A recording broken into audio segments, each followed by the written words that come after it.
ಪ್ರಿಯರಾದ ದೇವಜನರೇ, ಇವತ್ತು ನಾವು ಆಲೋಚನೆ ಮಾಡ್ತಿರುವಂತಹ ಅಂಶ ಕಳೆದ ವಾರದ ಕಂಟಿನ್ಯೂಷನ್ ಅಲ್ವಾ? ಯಾವ ಅಂಶವನ್ನು ಆಲೋಚನೆ ಮಾಡ್ತಿದ್ದೀವಿ? ತೆಗೆದು ನೋಡಿ, ನೋಟ್ಸನ್ನು ತೆಗೆದು ಎಲ್ಲರೂ ನೋಡಿ. ಹೌದಲ್ವಾ? ಪ್ರತ್ಯಕ್ಷ ಗುಡಾರ ಭಾಗ 1 ನಾವು ಕಳೆದ ವಾರ ನೋಡ್ಕೊಂಡಿದ್ವಿ. ಈ ವಾರ ನೋಡ್ತಿರುವಂತಹದ್ದು ಪ್ರತ್ಯಕ್ಷ ಗುಡಾರದ ವಿವರಣೆ ಭಾಗ 2. ಭಾಗ 1ರಲ್ಲಿ ನಾವೇನೇನೆಲ್ಲ ನೋಡ್ಕೊಂಡಿದ್ವಿ? ಮುಖ್ಯವಾಗಿ 2 ಪಾಯಿಂಟನ್ನು ಮಾತಾಡ್ಕೊಂಡಿದ್ವಿ. ಏನೇನು ಮಾತಾಡಿದ್ವಿ? ಪ್ರತ್ಯಕ್ಷ ಗುಡಾರವನ್ನು ನಿರ್ಮಾಣ ಮಾಡಬೇಕು ಅಂತ ಹೇಳಿ ದೇವರು ಹೇಳಿದ ಮೇಲೆ ಆ ದೇವರು ಹೇಳಿದ ಆ ಹೇಳಿಕೆಯ ಹಿಂದೆ ಇರುವಂಥ ಉದ್ದೇಶ ಏನು, ಏನಕ್ಕೋಸ್ಕರ ಪ್ರತ್ಯಕ್ಷ ಗುಡಾರವನ್ನು ನಿರ್ಮಾಣ ಮಾಡಬೇಕು ಅಂತ ದೇವರು ಹೇಳಿದ್ರು. ಇದನ್ನು ನಾವು ಕಳೆದ ವಾರ ನೋಡಿದ್ದೀವಿ. ಪ್ರತ್ಯಕ್ಷ ಗುಡಾರದ ನಿರ್ಮಾಣದ ಹಿಂದೆ ಇರುವಂತಹ ಏನು ಉದ್ದೇಶ, ಆಬ್ಜೆಕ್ಟಿವ್, ಹೌದಲ್ವಾ? ಅದು ಫಸ್ಟ್ ಪಾಯಿಂಟ್ ನಾವು ನೋಡಿದಂತಹದ್ದು. ಸೆಕೆಂಡ್ ಪಾಯಿಂಟ್ ಏನು ನೋಡಿದ್ವಿ? 2ನೇ ಪಾಯಿಂಟು ಕಳೆದ ವಾರ ಅದೇ ಸಂದೇಶದಲ್ಲಿ ಏನನ್ನು ನೋಡಿದ್ವಿ? ಆ ಪ್ರತ್ಯಕ್ಷ ಗುಡಾರವನ್ನು ಕಟ್ಟಿ ಅಂತ ದೇವರು ಹೇಳ್ತಾ ಜೊತೆಯಲ್ಲಿ ಒಂದು ಟೆಸ್ಟನ್ನು ಇಡ್ತಾರೆ, ಹೌದಲ್ವಾ? ಆ ಟೆಸ್ಟನ್ನು ಸಹ ನಾವು ಕಳೆದ ವಾರ ನೋಡಿದ್ದೀವಿ. ಮನಸ್ಪೂರ್ವಕವಾಗಿ ಕೊಡುವಂಥವರು, ಹೃದಯಪೂರ್ವಕವಾಗಿ ಕೊಡುವಂಥವ್ರು ಮಾತ್ರ ಮುಂದೆ ಬರಲಿ ಅಂತ ಹೇಳಿದಂತಹ ಹೇಳಿಕೆ. ಈ 2 ವಿಚಾರಗಳನ್ನು ನಾವು ಕಳೆದ ವಾರ ನೋಡ್ಕೊಂಡಿದ್ದೀವಿ. ಅಂದರೆ ಅಂಶವನ್ನು ಶುರು ಮಾಡದೆ ಅಂಶ ಏನಕ್ಕೋಸ್ಕರ ರೆಲೆವೆಂಟ್, ಆ ಉದ್ದೇಶ ಏನಿತ್ತು ದೇವರು ಪ್ರತ್ಯಕ್ಷ ಗುಡಾರವನ್ನು ಕಟ್ಟು ಅಂತ ಹೇಳಿದಾಗ ಅದನ್ನು ನೋಡ್ಕೊಂಡಿದ್ದೀವಿ. ಜೊತೆಯಲ್ಲಿ ದೇವರು ಇಟ್ಟಂತಹ ಒಂದು ಪರೀಕ್ಷೆಯನ್ನು ನೋಡ್ಕೊಂಡಿದ್ದೀವಿ. ಇಷ್ಟನ್ನು ನಾವು ಕಳೆದ ವಾರ ನೋಡ್ಕೊಂಡಿದ್ದೀವಿ. ಈ ವಾರ ಏನು ನೋಡೋಣ ಅಂತ ಹೇಳಿದ್ದೆ ನಾನು?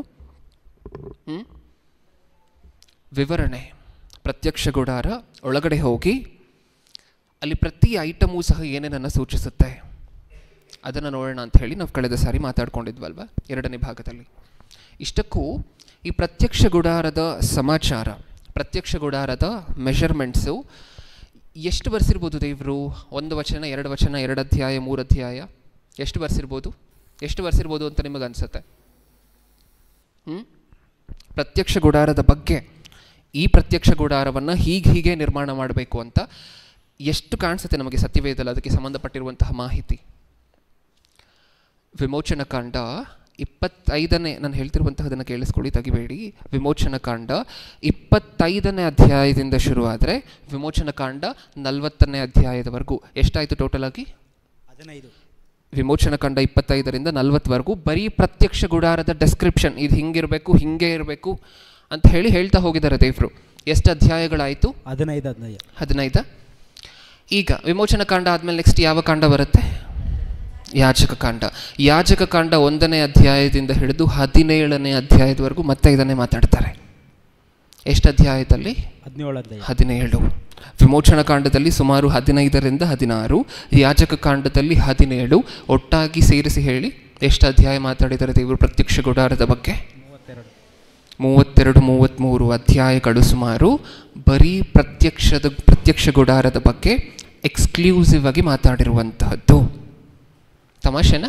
33 ಅಧ್ಯಾಯ ಪ್ರತ್ಯಕ್ಷ ಗುಡಾರದ ಬಗ್ಗೆ ಮಾತಾಡಿದ್ದಾರೆ ಅಂದರೆ ಇದನ್ನು ಹಿಂಗೆ ಕಟ್ಟಬೇಕು. ಆ ಡಿಸ್ಕ್ರಿಪ್ಷನ್ ಕೊಡಲಿಕ್ಕೆ ದೇವರು ಇಷ್ಟೊಂದು ಅಧ್ಯಾಯಗಳನ್ನು ಯೂಸ್ ಮಾಡಿದ್ದಾರೆ ಅಂತ ಹೇಳಿದ್ರೆ ತಮಾಷೆನಾ? ಅದು ಚಿಕ್ಕ ವಿಚಾರ ಆದರೆ ದೇವರು ಅಷ್ಟೊಂದು ಮಾತಾಡ್ತಾರೆ? ಚಿಕ್ಕ ವಿಚಾರ ಅಂತ ಅಂದ್ಕೊಡಿ, ಅಷ್ಟೊಂದು ಮಾತಾಡ್ತಾರೆ ದೇವರು. ಒಂದು ವಚನದಲ್ಲಿ ಇಷ್ಟಕ್ಕೂ ದೇವರು ಮಾತಾಡಬೇಕಾದ್ರೆ ಸತ್ಯವೇದದಲ್ಲಿ 2 ಲೈನಲ್ಲೇ ನಾವು ಜೀವಮಾನ ಕಾಲ ಪೂರ್ತಿ ಆಲೋಚನೆ ಮಾಡುವಷ್ಟು ಸಾರಾಂಶ ಇರುತ್ತೆ 2 ಲೈನಲ್ಲಿ. ಇನ್ನು 33 ಅಧ್ಯಾಯ ದೀರ್ಘವಾಗಿ ಪ್ರತ್ಯಕ್ಷ ಗುಡಾರದ ಬಗ್ಗೆ ಮಾತಾಡಿದ್ದಾರೆ ಅಂದರೆ ತುಂಬ ಬಲವಾಗಿರುವಂಥ ಕಾರಣ ಇರುತ್ತಲ್ವ? ಹೌದಾ? ಪ್ರತ್ಯಕ್ಷ ಗುಡಾರದ ಹಿಂದೆ, ಪ್ರತ್ಯಕ್ಷ ಗುಡಾರದ ಪ್ರತಿ ಐಟಮ್ನ ಹಿಂದೆಯೂ ಸಹ ತುಂಬ ಬಲವಾಗಿರುವಂತಹ ಕಾರಣ ಇರುತ್ತೆ. ನಿಜನಾ? ಅದನ್ನೇ ನೋಡ್ಲಿಕ್ಕೆ ಹೊರಟಿದ್ದೇವೆ. ಇಷ್ಟಕ್ಕೂ ನೀವು ಹಳೆ ಒಡಂಬಡಿಕೆಯಲ್ಲಿ ನೋಡುವಂತಹ ಪ್ರತ್ಯಕ್ಷ ಗುಡಾರ ಹೊಸ ಒಡಂಬಡಿಕೆಯಲ್ಲಿ ಏನನ್ನು ಸೂಚಿಸುತ್ತೆ ಅಂತ ಹೇಳಿ ನಾವು ಮಾತಾಡ್ಕೊಂಡಿದ್ವಿ?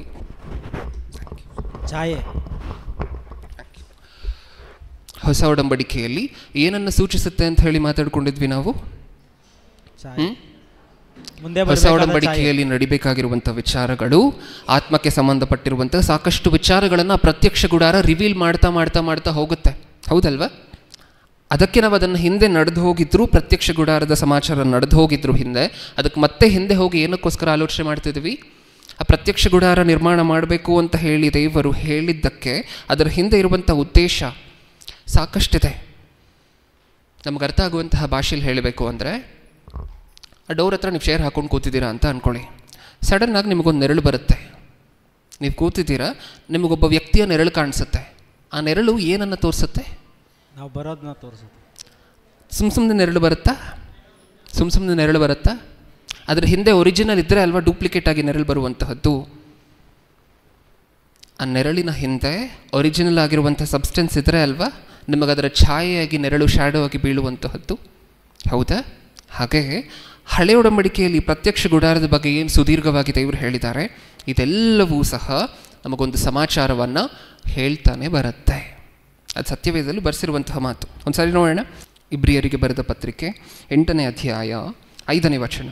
ಅವರು ಪರಲೋಕದಲ್ಲಿರುವ ದೇವಾಲಯದ ಪ್ರತಿರೂಪವು ಛಾಯೆಯೂ ಆಗಿರುವ ಆಲಯದಲ್ಲಿ ಯಾಜಕತ್ವವನ್ನು ನಡೆಸುವವರು. ಏನಾಗಿತ್ತಂತೆ ಹಳೆ ಒಡಂಬಡಿಕೆಯಲ್ಲಿ? ಎಲ್ಲಿ ನಡೀತಿತ್ತಂತೆ ಯಾಜಕತ್ವ? ಎಲ್ಲಿ ನಡೀತಿತ್ತು? ಆಲಯದಲ್ಲಿ, ಪ್ರತ್ಯಕ್ಷ ಗುಡಾರದಲ್ಲಿ. ಓಕೆ, ಈಗ ಯಾಜಕತ್ವ ಪ್ರತ್ಯಕ್ಷ ಗುಡಾರದಲ್ಲಿ ಆಲಯದಲ್ಲಿ ಏನು ನಡೆಸ್ತಿದ್ರಲ್ವ, ಅದು ಯಾವುದಕ್ಕೆ ಛಾಯೆ ಅಂತೆ? ಆ ಪ್ರತ್ಯಕ್ಷ ಗುಡಾರ ಯಾವುದಕ್ಕೆ ಛಾಯೆ? ಪರಲೋಕದಲ್ಲಿ ಆಲಯಕ್ಕೆ ಛಾಯೆನ? ಇನ್ನೊಂದ್ಸರಿ ಓದೋಣ ಅದೇ ಮಾತನ್ನು. ಅವರು ಪರಲೋಕದಲ್ಲಿರುವ ದೇವಾಲಯದ ಪ್ರತಿರೂಪವು ಛಾಯೆಯೂ ಆಗಿರುವ ಆಲಯದಲ್ಲಿ ಯಾಜಕತ್ವವನ್ನು ನಡೆಸುವವರು. ಭೂಮಿ ಮೇಲಿರುವಂಥ ಈ ಪ್ರತ್ಯಕ್ಷ ಗುಡಾರ, ಮೋಶೆ ಮೂಲಕ ದೇವರು ನಿರ್ಮಾಣ ಮಾಡಬೇಕು ಅಂತ ಹೇಳ್ಕೊಂಡಂತಹ ಈ ಪ್ರತ್ಯಕ್ಷ ಗುಡಾರ ಯಾವುದಕ್ಕೆ ಛಾಯೆ? ಪರಲೋಕದಲ್ಲಿರುವ ಆಲಯಕ್ಕೆ ಛಾಯೆ. ಪರಲೋಕದಲ್ಲಿ ಆಲಯ ಇದೆಯಾ ಇಷ್ಟಕ್ಕೂ? ಅದೆಲ್ಲವೂ ಸಹ ನಾವು ಮುಂದಿನ ವಾರ ಆಲೋಚನೆ ಮಾಡಿ ನೋಡೋಣ. ಸದ್ಯಕ್ಕೆ ನೀವು ಅರ್ಥ ಮಾಡ್ಕೊಬೇಕಾಗಿರುವಂತಹದ್ದು ಈ ವಾರಕ್ಕೆ ಇಷ್ಟೇ. ಏನು? ಭೂಮಿ ಮೇಲಿರುವಂಥ ಈ ಪ್ರತ್ಯಕ್ಷ ಗುಡಾರ ಶ್ಯಾಡೋ ಮಾತ್ರ, ಛಾಯೆ ಮಾತ್ರ, ನೆರಳು ಮಾತ್ರ. ಆದರೆ ಅದರ ಹಿಂದೆ ಒರಿಜಿನಲ್ ಇದೆ. ಆ ಒರಿಜಿನಲನ್ನು ತೋರಿಸ್ಲಿಕ್ಕೋಸ್ಕರ, ಆ ಸತ್ಯವಾಗಿರುವಂತಹದ್ದು ನಿಜವಾಗಿರುವಂತಹದ್ದನ್ನು ತೋರಿಸಿ ಹೇಳಲಿಕ್ಕೋಸ್ಕರ ದೇವರು ಈ ಛಾಯೆಯನ್ನು ನೋಡ್ತಾ ತೋರಿಸ್ತಾ ಮಕ್ಕಳಿಗೆ ಅದನ್ನು ಅಭ್ಯಾಸ ಮಾಡ್ತಿದ್ದಾರೆ. ಅದನ್ನು ಕಂಡು ಹಿಡ್ಕೊಳ್ಲಿಕ್ಕೆ ಕ್ಲೂ ಕೊಡ್ತಿದ್ದಾರೆ. ಹೌದಾ? ಪ್ರತ್ಯಕ್ಷ ಗುಡಾರ ಅರ್ಥ ಇದೆಯಾ? ಪ್ರತ್ಯಕ್ಷ ಗುಡಾರದ ಹಿಂದೆ? ಹೌದು. ಅದಕ್ಕೋಸ್ಕರನೇ ದೇವರು ಮೋಶೆಗೆ ನೀಟಾಗಿ ಕ್ಲಿಯರಾಗಿ ಇನ್ಸ್ಟ್ರಕ್ಟ್ ಮಾಡಿರ್ತಾರೆ. ಏನಂತ? ಮೋಶೆ, ಇದರಲ್ಲಿ ಯಾವುದೂ ಸಹ ಮನುಷ್ಯರ ಆಲೋಚನೆ ನೆರವೇರಬಾರ್ದು. ಪ್ರತ್ಯಕ್ಷ ಗುಡಾರದ ಪ್ರತಿಯೊಂದೊಂದು ಐಟಮ್ಗಳು ಸಹ, ಆ ಐಟಮ್ಗಳ ಅಳತೆಯೂ ಸಹ ನಾನು ಹೇಳ್ತೀನಿ, ನೀನು ಹಾಗೆ ಅದನ್ನು ಮಾಡಬೇಕು. ಆ ಅಳತೆಗಳನ್ನು ಕೊಡ್ತಾ ಹೋಗಿದ್ದೆ 33 ಅಧ್ಯಾಯಗಳು. ಬಲಿ ಹೆಂಗಂದರೆ ಸಮರ್ಪಿಸೋಂಗಿಲ್ಲ, ದೇವರು ಹೇಳಿದಂತೆಯೇ ಸಮರ್ಪಿಸಬೇಕು. ಆ ಪ್ರತಿಯೊಂದೊಂದು ಐಟಮು ದೇವರು ಹೇಳಿರುವಂಥ ಪರ್ಪಸ್ಗೆ ಯೂಸ್ ಆಗಬೇಕು. ಅಲ್ಲಿ ಯಾವುದನ್ನು ತೊಗೊಂಡು ಹೋಗಿ ಸುಗಂಧ ದ್ರವ್ಯಕ್ಕೆ ಕೊಡಲಿಕ್ಕಾಗೋದಿಲ್ಲ. ದೇವರು ಹೇಳಿರುವಂಥ ಐಟಮ್ಗಳನ್ನೇ ಹಾಕಬೇಕು. ಹಾಗಾದರೆ ಪ್ರತಿಯೊಂದೊಂದು ಐಟಮ್ಗಳ ಹಿಂದೆ ಅರ್ಥ ಇದೆಯಾ? ಹೌದು. ನೋಡೋಣ ಈಗ. ಶುರು ಮಾಡೋಣ ನೋಡಲಿಕ್ಕೆ. ಇಷ್ಟೊತ್ತು ನೀವು ನೋಡಿದ ಇಂಟ್ರೊಡಕ್ಷನ್, ಇಷ್ಟೊತ್ತು ನಾವು ಆಲೋಚನೆ ಮಾಡಿರುವಂತಹದ್ದು, ದೇವರು 33 ಅಧ್ಯಾಯಗಳ ಕಾಲ ಅದನ್ನು ಬರೆಸಿದ್ದಾರೆ ಅಂತ ಹೇಳಿದ್ರೆ ಅದರ ಹಿಂದೆ ದೊಡ್ಡ ಅರ್ಥ ಇದೆ ಅಂತ ಹೇಳಿ ಮಾತಾಡ್ಕೊಂಡಿದ್ವಿ. ಅದರ ಜೊತೆಯಲ್ಲಿ ಆ ಪ್ರತ್ಯಕ್ಷ ಗುಡಾರ, ಹಳೆ ಒಡಂಬಡಿಕೆಯಲ್ಲಿದ್ದಂತಹ ಪ್ರತ್ಯಕ್ಷ ಗುಡಾರ ಮುಂದೆ ನಡಿಬೇಕಾಗಿರುವಂತಹದ್ದನ್ನು ತೋರಿಸಲಿಕ್ಕೆ ದೇವರು ಏರ್ಪಡಿಸಿರುವಂತಹ ನೆರಳು ಅಂತ ಹೇಳಿ ಮಾತಾಡ್ಕೊಂಡಿದ್ದೀವಿ. ಹೌದಾ? ಈಗ ಶುರು ಮಾಡ್ತಿದ್ದೀವಿ ನಿಜರೂಪವನ್ನು. ಇಷ್ಟಕ್ಕೂ ಆ ಪ್ರತ್ಯಕ್ಷ ಗುಡಾರ ಏನೇನನ್ನು ಹೇಳುತ್ತೆ, ಏನೇನನ್ನು ತೋರಿಸುತ್ತೆ ಅನ್ನುವಂತಹದ್ದನ್ನು ಈಗ ಶುರು ಮಾಡ್ತಿದ್ದೀವಿ. ಸ್ಟಾರ್ಟ್ ಮಾಡೋಣ. ಟಿಫನ್ ಎಲ್ಲರೂ ಚೆನ್ನಾಗಿ ಮಾಡ್ಕೊಂಡು ಬಂದಿದ್ದೀರಾ? ನಾವು ಪ್ರತಿ ವಾರನೂ ಆಲೋಚನೆ ಮಾಡಿರೋ ಪ್ರಕಾರ ಜನರಲ್ ಆಗಿರೋದಿಲ್ಲ ಈ ಸಂದೇಶ. ಜಾಸ್ತಿ ರೆಫರೆನ್ಸಸ್ಗಳಿರುತ್ತೆ. ಟೆಕ್ನಿಕಲ್ ಆಗಿರುವಂತಹ ವರ್ಡ್ಸನ್ನು ನೋಡ್ತಾ ಹೋಗ್ತೀವಿ. ಅದನ್ನೆಲ್ಲವೂ ಸಹ ನೆನಪಿಟ್ಕೊಳ್ಳಲಿಕ್ಕೆ ಪ್ರಯತ್ನ ಪಡೋಣ. ಓಕೆ? ಮೊಟ್ಟ ಮೊದಲನೇದಾಗಿ ಲಾಸ್ಟ್ ವೀಕ್ ಒಂದು ವಿಡಿಯೋವನ್ನು ನೋಡಿದ್ವಲ್ವಾ, ಪೂರ್ತಿಯಾಗಿ ಪ್ರತ್ಯಕ್ಷ ಗುಡಾರವನ್ನು ತೋರಿಸುವಂತಹ ವಿಡಿಯೋ. ಆ ವಿಡಿಯೋನ ಇನ್ನೊಂದು ಸಾರಿ ನೋಡಿಕೊಂಡು ಮುಂದೆ ಹೋಗೋಣ. ಪ್ಲೇ ಮಾಡಿ ವಿಡಿಯೋವನ್ನು. ನಾವು ಮಾತಾಡಿದ್ವಲ್ವಾ, 3 ಕಡೆ ಬೌಂಡ್ರಿ ಇದ್ದರೂ ಅದಕ್ಕೆ ಬಾಗಿಲು ಒಂದೇ ಕಡೆ. ಆ ಬಾಗಿಲಲ್ಲಿ ಈಗ ಪ್ರವೇಶ ಮಾಡ್ತಿದ್ದೀವಿ. ಅಂದರೆ ದ್ವಾರ, ಎಂಟ್ರೆನ್ಸ್ ಒಂದೇ ಕಡೆ ಇರುವಂತಹದ್ದು. ಹೋಗಿದ ತಕ್ಷಣ ಏನು ಸಿಕ್ತು ನಮಗೆ? ಯಜ್ಞವೇದಿ. ಇದೇನಿದು? ಯಜ್ಞವೇದಿ.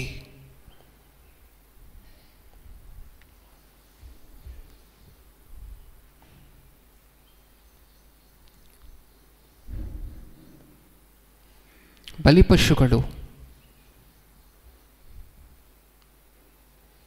ಅದಕ್ಕೆ ಬೇಕಾಗಿರುವಂತಹ ಸಾಮಗ್ರಿಗಳು.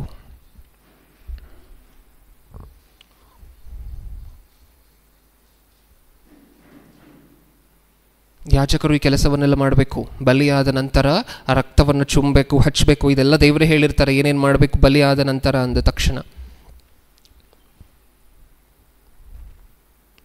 ಇದನ್ನು ಏನಂತ ಹೇಳಿದ್ದೀನ ಲಾಸ್ಟ್ ವೀಕು? ಗಂಗಾಳ. ಏನಿರುತ್ತೆ ಅದರಲ್ಲಿ? ನೀರು. ಏನಕ್ಕೋಸ್ಕರ? ಯಾಜಕರು ಅವರನ್ನು ಶುದ್ಧ ಮಾಡ್ಕೋಬೇಕು, ಏನಾದರೂ ಕೆಲಸ ಮಾಡುವುದಕ್ಕಿಂತ ಮುಂಚೆ, ಆಲಯಕ್ಕೆ ಸಂಬಂಧಪಟ್ಟಂತೆ.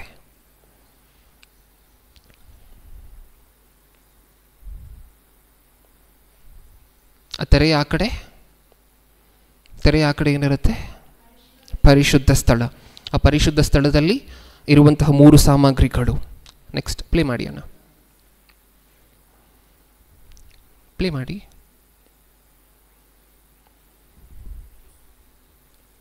ದೀಪಸ್ತಂಭ,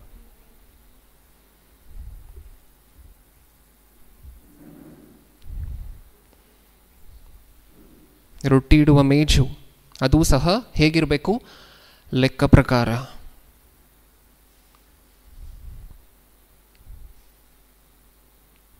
ಧೂಪವೇದಿ, ಕನ್ಫ್ಯೂಸ್ ಆಗಬಾರ್ದು. ಹೊರಗಡೆ ಇದ್ದಿದ್ದೇನು? ಯಜ್ಞವೇದಿ. ಇಲ್ಲಿರುವಂತಹದ್ದು ಧೂಪವೇದಿ.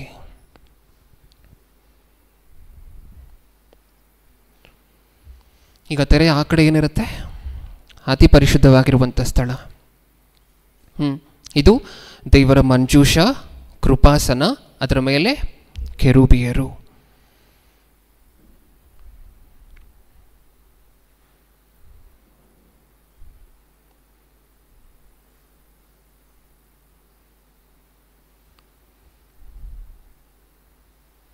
ಓಕೆ, ಅಲ್ಲಿ ಪಾಸ್ ಮಾಡಿ. ಓಕೆ, ಈಗ ನೀವಿದನ್ನು ನೋಡಬೇಕಾದ್ರೆ ಪ್ರಿಯರೇ, ಹಿಂದೆ ನಮಗೆ ಪ್ರತ್ಯಕ್ಷ ಗುಡಾರ ಕಾಣಿಸ್ತದೆ, ಅದರ ಸುತ್ತ ನಮಗೆ ಪ್ರಾಕಾರ ಕಾಣಿಸ್ತದೆ, ಬೌಂಡ್ರಿ ಕಾಣಿಸ್ತದೆ ಅಲ್ವಾ? ಇಷ್ಟಕ್ಕೂ ದೇವರು ಏನಂತ ಹೇಳಿದರು ಇಸ್ರಾಯೇಲ್ಯರ ಹತ್ರ? ಈ ಪ್ರತ್ಯಕ್ಷ ಗುಡಾರ ಏನಕ್ಕೋಸ್ಕರ ಅಂತ ಹೇಳಿದರು? ನಾನು ನಿಮ್ಮ ಮಧ್ಯದಲ್ಲಿ, ನಾನು ಎಲ್ಲಿ ವಾಸ ಮಾಡಬೇಕು? ನಿಮ್ಮ ಮಧ್ಯದಲ್ಲಿ. ನಿಮ್ಮ ಮಧ್ಯ. ಎಲ್ಲಿ ವಾಸ ಮಾಡಬೇಕು? ಸೈಡಲ್ಲಿ ಎಲ್ಲೋ ಅಲ್ಲ, ನಾನು ನಿಮ್ಮ ಮಧ್ಯ ವಾಸ ಮಾಡಬೇಕು, ನಿಮ್ಮ ಮಧ್ಯ ವಾಸ ಮಾಡಬೇಕು ಹೇಳಿರುವಂತಹ ಮಾತಿನ ಪ್ರಕಾರ ದೇವರು ಮಧ್ಯನೇ ವಾಸ ಮಾಡ್ತಾರೆ. ಇಷ್ಟಕ್ಕೂ ದೇವರು ಮಧ್ಯ ವಾಸ ಮಾಡಬೇಕಂದ್ರೆ ಇಸ್ರಾಯೇಲಿಯರೆಲ್ಲ ಏನಾಗಿರಬೇಕು? ಈ ಗುಡಾರ ಮಧ್ಯ ಇರಬೇಕು ಅಂತ ಹೇಳಿದ್ರೆ ಇಸ್ರಾಯೇಲಿಯರು ಏನು ಮಾಡಿರಬೇಕು? ಎಲ್ಲ ಗೋತ್ರದವರು ಈ ಗುಡಾರದ ಸುತ್ತ ವಾಸ ಮಾಡಬೇಕು. ಈ ಪ್ರತ್ಯಕ್ಷ ಗುಡಾರ ಅವರ ಮಧ್ಯದಲ್ಲಿರಬೇಕು. ಈಗ ಇಸ್ರಾಯೇಲಿಯರು ಎಷ್ಟು ಗೋತ್ರ? 12 ಗೋತ್ರ. ಈ 12 ಗೋತ್ರದವರನ್ನು ನೀವೇ ಹೋಗಿ ಸುತ್ತ ಕುತ್ಕೊಂಬಿಡಿ ಅಂದರೆ ಎಷ್ಟು ಜನ ಕುತ್ಕೋತಾರೆ? ಹೌದಾ ಇಲ್ವಾ? ದೇವರು ಏನು ಮಾಡ್ತಾರೆ ಗೊತ್ತಾ? 12 ಅಲ್ಲಿ ಎಷ್ಟು ದಿಕ್ಕುಗಳು ಕಾಣಿಸ್ತಿದೆ ನಿಮಗೆ? ಅದರ ಸುತ್ತ ಎಷ್ಟು ದಿಕ್ಕುಗಳು ಕಾಣಿಸ್ತಿದೆ? 4. ಪೂರ್ವ, ಪಶ್ಚಿಮ, ಉತ್ತರ, ದಕ್ಷಿಣ. ಈ 4 ದಿಕ್ಕುಗಳು ಕಾಣಿಸ್ತಿದೆಯಾ? ಈ 4 ದಿಕ್ಕುಗಳ ಮೇರೆಗೆ ದೇವರೇ ಇಸ್ರಾಯೇಲಿಯರನ್ನು ಸ್ಪ್ಲಿಟ್ ಮಾಡ್ತಾರೆ. ಈ 4 ದಿಕ್ಕುಗಳ ಮೇರೆಗೆ ದೇವರು ಒಂದೊಂದು ಗೋತ್ರ ಇಸ್ರಾಯೇಲಿಯರನ್ನು ಸಹ ಸ್ಪ್ಲಿಟ್ ಮಾಡ್ತಾರೆ. ದೇವರು ಹೇಳಿದಂಗೆ ಅವರು ಟೆಂಟ್ ಹಾಕ್ಕೊಂಡು ಇದರ ಸುತ್ತ ವಾಸ ಮಾಡಬೇಕು. ಆ ಇಮೇಜನ್ನು ಒಂದು ಸಾರಿ ನೋಡೋಣ. ಇಮೇಜನ್ನು ಹಾಕಿ.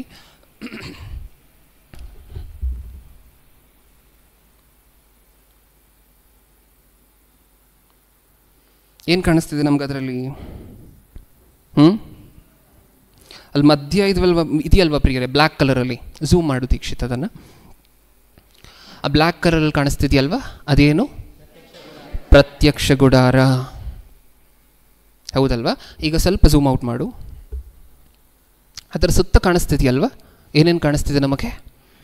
ಇಸ್ರಾಯೇಲಿಯರ ಒಂದೊಂದು ಗೋತ್ರದ ಹೆಸರು ಕಾಣಿಸ್ತಿದೆಯಾ? ನಿಮ್ಮ ರೈಟಲ್ಲಿ ಕಾಣಿಸುವಂತಹದ್ದು ಪೂರ್ವ ದಿಕ್ಕು, ಸೂರ್ಯ ಹುಟ್ಟುವಂತಹ ದಿಕ್ಕು, ಈಸ್ಟ್ ಅಂತ ಹೇಳಿ ಕರಿತೀವಲ್ವಾ? ಆ ರೈಟಲ್ಲಿ ಯಾವ್ಯಾವ ಗೋತ್ರದವರು ಇರಬೇಕಂತೆ?